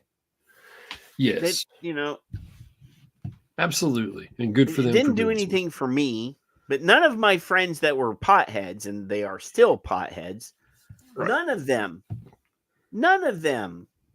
are boofing or I'm sure it can happen. Heroin or snorting coke. None of them, but they're all still really dedicated to their pot. I'm sure it can happen. I'm not saying it couldn't. I'm just saying but I'm saying that massive numbers of hippie potheads are not fucking. No. It's a different kind of experience from what I understand. I never enjoyed pot for myself, but I've never even been in the same room with cocaine that I know of, or heroin. Well, I've actually had heroin offered to me many times, but No, Paul brings up a good I've point. never, ever wanted to jam a needle into my arm. So that never worked out for me. So with Paul's lead on that weed and LSD, I've known people who have experimented with other drugs, they always went back to pot. I don't know anybody that just waylaid out of the lane and went that way. That's all. Yeah. So yeah, hash, LSD, whatever. So yeah, no is the answer. You should have her on, by the way. Who? Kirian, is that her name? Kirian Sidhu, if she'd come on. I don't know. The original Gateway. I mean, we had Cameron on. Yeah. But anyway, the original Gateway hypothesis has been debunked. Dr. Celia pointed out. But the version applied to vapes is still very much alive, despite exhibiting similar flaws. Our interview has been edited for length and clarity. So she asked Kieran asked the question: if some youth use electronic cigarette delivery systems and then go on to smoke, why isn't that enough to prove the gateway theory? And Miss Celia says, even though this is a time sequence that's necessary for gateway, first using ends and then later initiating smoking, this alone isn't enough to prove the gateway hypothesis. This is because some of these youth may have gone to smoking cigarettes anyway, even if they never used e-cigarettes. Plus, a lot of them happened to go from vaping, which was once quite easy for them to get, and they had to go to smoking cigarettes because where they live, vaping has been banned. Fundamentally, the real question is, what would these youth have done in a hypothetical world without e-cigarettes? We call this the counterfactual. We can't know for sure what would have happened in a counterfactual world without e-cigarettes, but there are many ways of making an informed guess based on use other characteristics or on population level trends in smoking. People having the right time sequence, using ends first and then going on to smoke, doesn't answer the counterfactual question, so it can't show that e-cigarettes cause some youth to smoke. Risk-taking behavior leads to risky behavior, Kevin. There you go. So, yeah. Just because he jumps off a bridge doesn't mean you're gonna, right? Yeah. So this is a rather long interview. It's quite long here. So I suggest, because it is very good, that you get the link out of the show notes and tweet it to all your friends, and then read it, or read it and then tweet it to all your friends.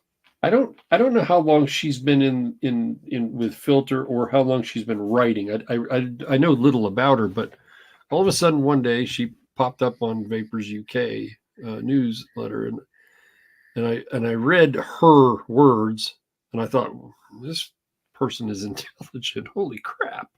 We've read other articles from her on the show. Yeah, we've probably had 10 of them by now. But I was kind of intrigued because she's just I didn't know if she came from tobacco control. I didn't know if she came from anti-tobacco. Whatever. Yeah, I didn't know. I don't know the whole background. Who was the guy that used to write all the articles on Filter? Because he left. Jason. No. Jacob Sullivan. No. What's his name? Don't know. He was on Dimitri's show. Don't know. One time. don't know. But yeah, he left to go to another or independent or something, and then a couple of people came in, and then Kieran came in and is sort of she's like the sin writer. Brian? She's the one that does the Fotik, maybe. No, Brian never wrote for Filter. Okay. Not on a regular basis. He wasn't a regular contributor, but he may have contributed. I mean, Raj. Okay. I'm trying to remember. I'll figure it out. Anyway, she's intelligent, and I like that. Yeah. So the next story here is about Kentucky. We have some friends in Kentucky, Kevin. Kentucky vaping industry leader says demise of business is well underway. Yeah. A prominent leader in the retail, I actually know him. A prominent leader in the retail vaping industry in Kentucky says businesses statewide are in decline. A new law impacting the vast majority of vape product outlets goes into effect this January. Tony Florence owns 6 vape shops in Kentucky and a manufacturing facility. He said his father died from lung cancer, and his interest in the business has been to provide an avenue to help people quit smoking cigarettes. Florence said open system vaping devices can work to that end. If it got to the point where 20 years from now I went out of business because there were not any people smoking and no one was vaping, mission accomplished. Good, I'm good with that.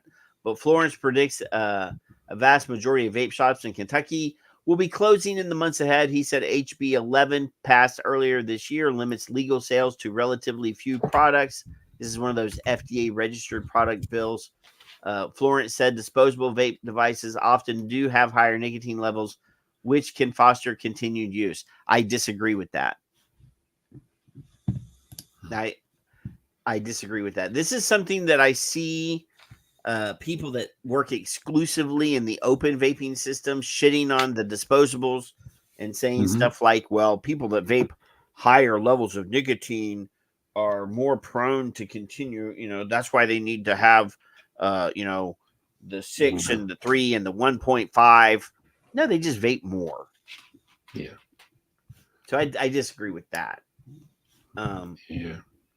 Florence said he's seen a trend since April when lawmakers passed this legislation. More and more stores are going out of business. They're not renewing leases. I mean, from a manufacturing distribution standpoint, I'm down 80% since April because stores are just, they're either not buying new products because they're selling off the old or they're going out of business. Florence said some stores may opt to become a hybrid business selling other items along with new FDA approved vapes. The veteran vape store owner noted the penalties under the law are sizable, so that it's likely to cause many doors to close by January 1st. Florence added the Royal College of Physicians in England is similar to public health in the United States. He said it backs vaping as a method of choice to help people stop smoking. Florence said vaping is a far less harmful than, but that's true. Far less harmful. Alex Norcia. That's right. Aha. There you go. That's the name. Yeah. Thank you, Steve. We have smart people in our room. My memory's not what it used to be. Kevin. Smarter than us. Much smarter. My memory is not what it used to be. Yeah. By the time I'm your age, I'm going to be in deep trouble. Yeah. 56. Right. Halfway to 112. Right? Hunky says he's going to bed. I believe it. Hunky, the timestamp for you to 104 or 204. If you go to 204, you can pick up right here. So this is a video piece here. Serious lung warnings to anyone who vapes, Kevin. Oh, is this one I'm not just trying hard enough? Or I don't know. Let me know if you hear sound. I got to turn it up, but yeah. Serious lung warning to anyone who vapes. People who vape have been warned they could quickly develop a serious lung infection, Kevin. That's right. That's right. A 2023 study suggests vaping could give users bronchitis and inflammation. Kevin, I haven't had bronchitis since I quit smoking. That's not how you vape either, with that flame and cigarette. That's not a... Yeah. So I've lost all faith in this already. Yeah. Raj is telling me there's people over in the rumbles, but they're not talking. That's okay. Oh. That's okay. Yeah, they don't. Most of them are probably in the YouTube as well. They're just waiting for me to. That's right. Get my numbers up over on Rumble, Kevin. As many people need to log in over there if they want to.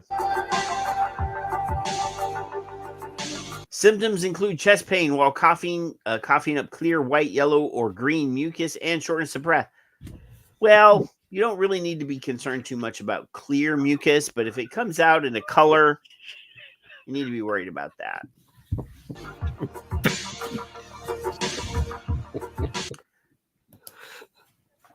You see, Pig's making me laugh. Birds of a feather.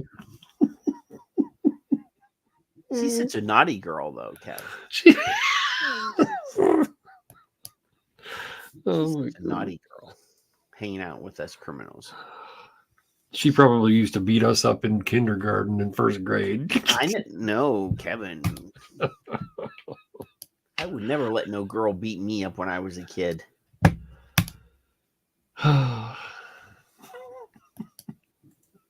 I'd get a girl to beat them up.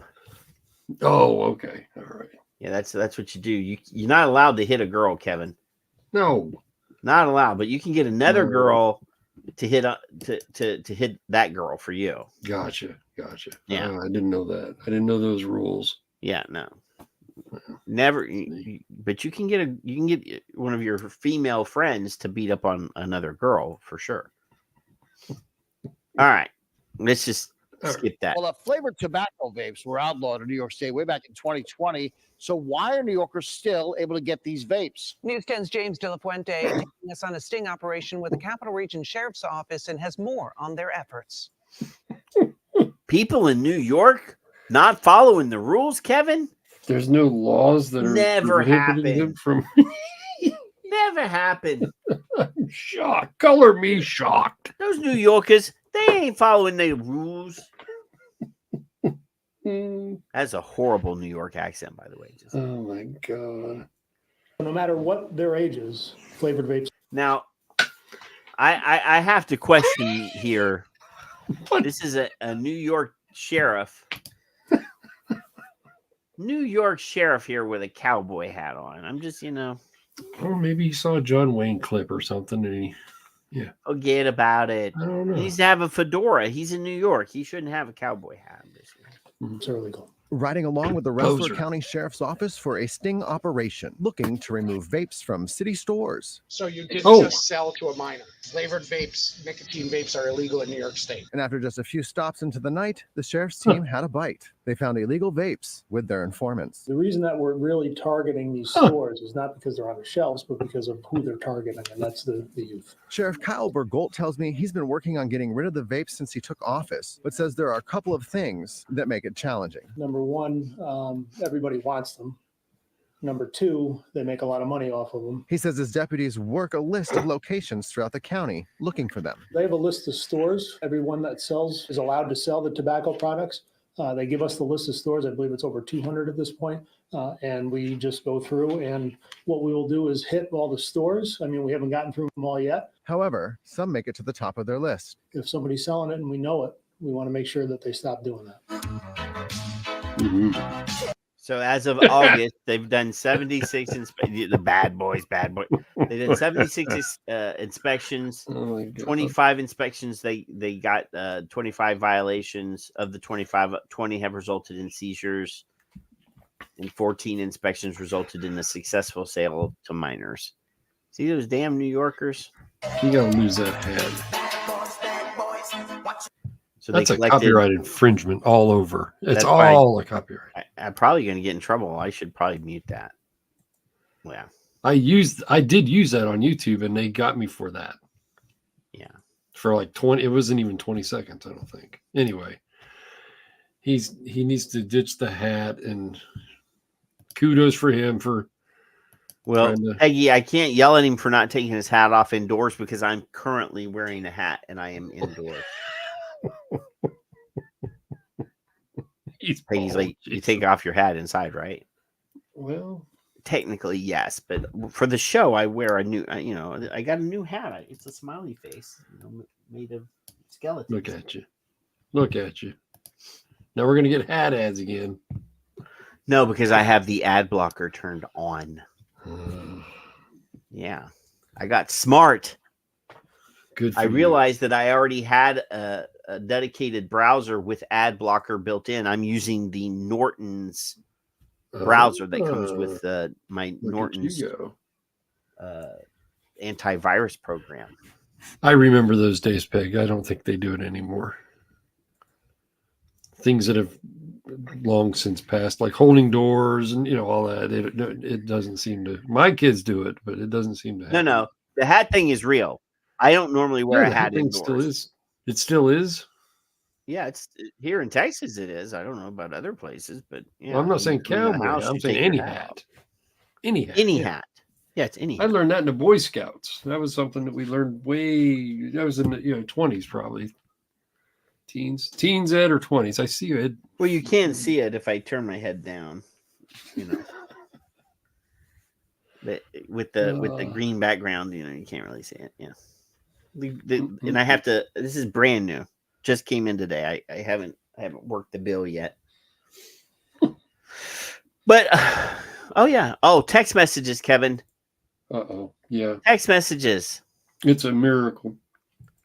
Yeah, let me show you this little video on text messages. Health news. E-cigarettes are the most common tobacco products used by teens with real dangers to their health, but a new program could help them quit. A study found that text message intervention programs were useful in helping teens break the smoking habit. Nicotine is so addictive, Kevin, that a text message can break that addiction. Charlie's addressed that. Yes. Dr. An Gardner. automatic program sends interactive text to teens to support them after they committed to quit and improve results by 10% compared to a controlled group. The researchers say it could be a cost-effective treatment method that's simple to scale broadly. Text messages can. So if nicotine is as addictive as heroin, Kevin. Well, but pound for we pound, need to be sending Jerry text said. messages to all the heroin addicts. Pound for pound, Jerry said. So yeah. I don't know what to say. If it's so easy to break a nicotine addiction with a text message, then those heroin addicts should also be developing a text program to help them, because absolutely, I'm nicotine sure that is they would love supposedly that. more addictive than heroin. I'm sure that they would love to get a text. Yeah. I got asked who I was voting for this evening, and I replied back, George Carlin. I'm going to do that every motherfucking time you people do that too, by the way, just so you know. I would never ask any. That's a fucking. It's an auto thing. I thought I was on the do not call list, but there's evidently no. There's no such thing as a do not call list, Kevin. That's a load of horse. Well, it's a farce, but yeah, I know. It'll be all right. Yeah, so they can text me. That do not call list thing. That's a load of horse shit. Every time, I was allowed to sign up for that thing, I signed up for it, and I still get. The funny thing is, Kevin, I've noticed this since I work with a lot of senior citizens. A lot of my patients are on like government programs like Medicare, and their Social Security. They're dependent on Social Security and things like that. And the moment they all report to me, the moment that they take advantage of those benefits that those programs they've paid into their entire life. Yep. The moment they start using those programs, they start getting robocalls. I believe it.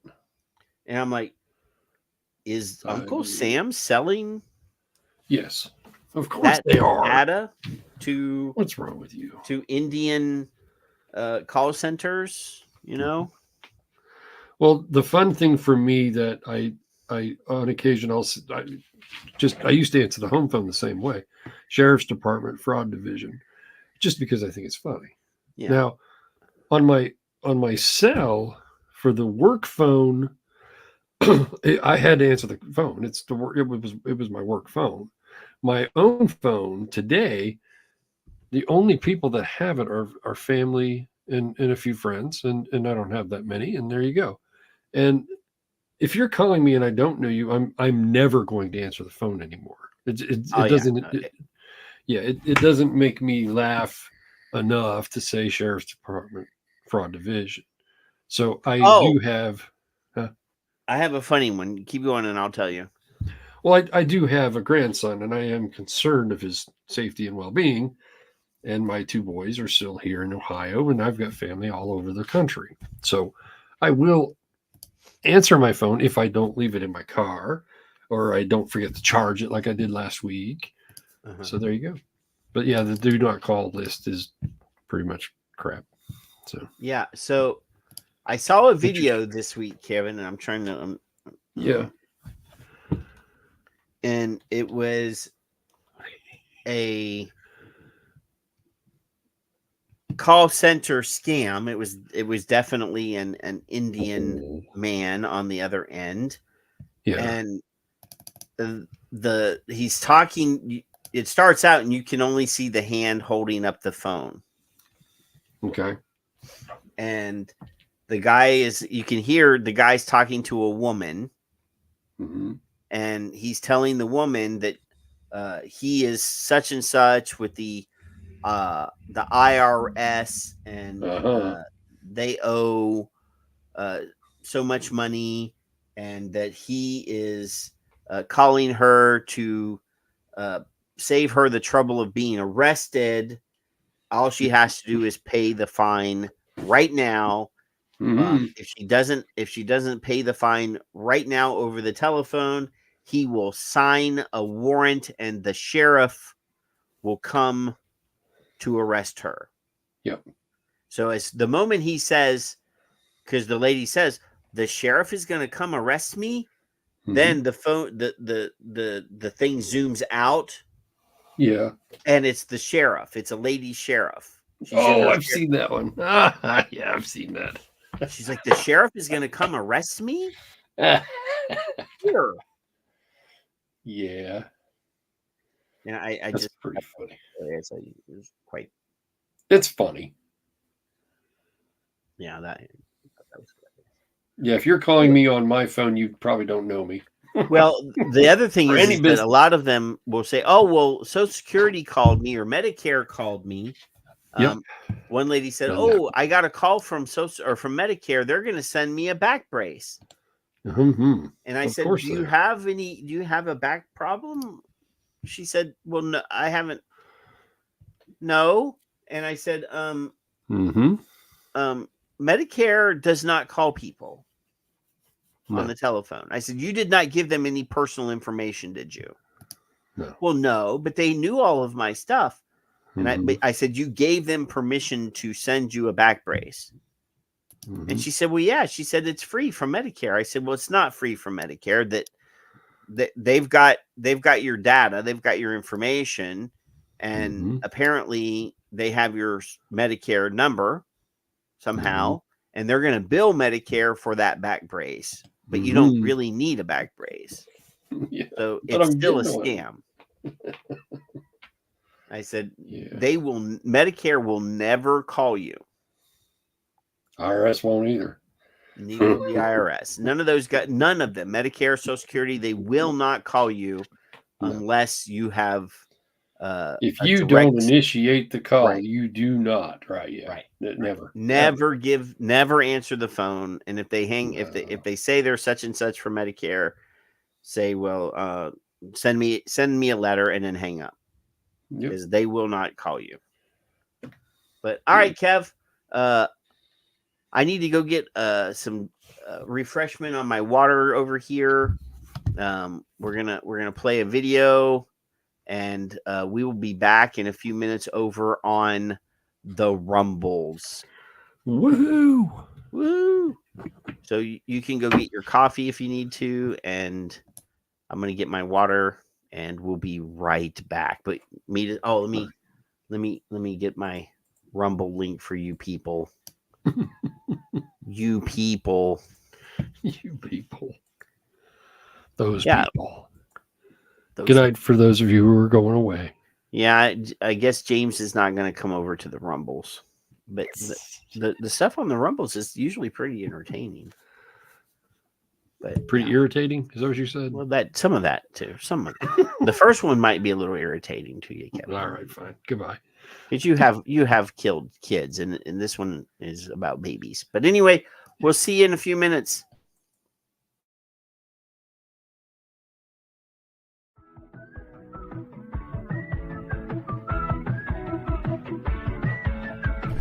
Science is back, and I choose science over fiction. And so if the science is demonstrated it's doing great damage, then I don't care what it does to a small business person who's selling this stuff. If it is damaging lungs, if it's causing the kind of damage that is said, and that study's not been fully done yet, if it turns out that it is, then I would eliminate it. I would make it, I would go after it in a hard way. I would make it broader, not just where he is. If we get asked a specific question by a teen, either a direct message to us or via social media about the relative harms of vaping versus cigarettes, we try to be as clear as possible that if your comparator is a cigarette, vaping is less harmful. In England, the Royal College of Physicians has apparently done a great deal of research on e-cigarettes, and they have actually found that compared to smoking cigarettes, the rate of damage from e-cigarettes is 5% of what it is from smoking traditional cigarettes. You're reducing the damage by 95%. Hey, I don't think vaping or e-cigarettes are good for you. But if you have to choose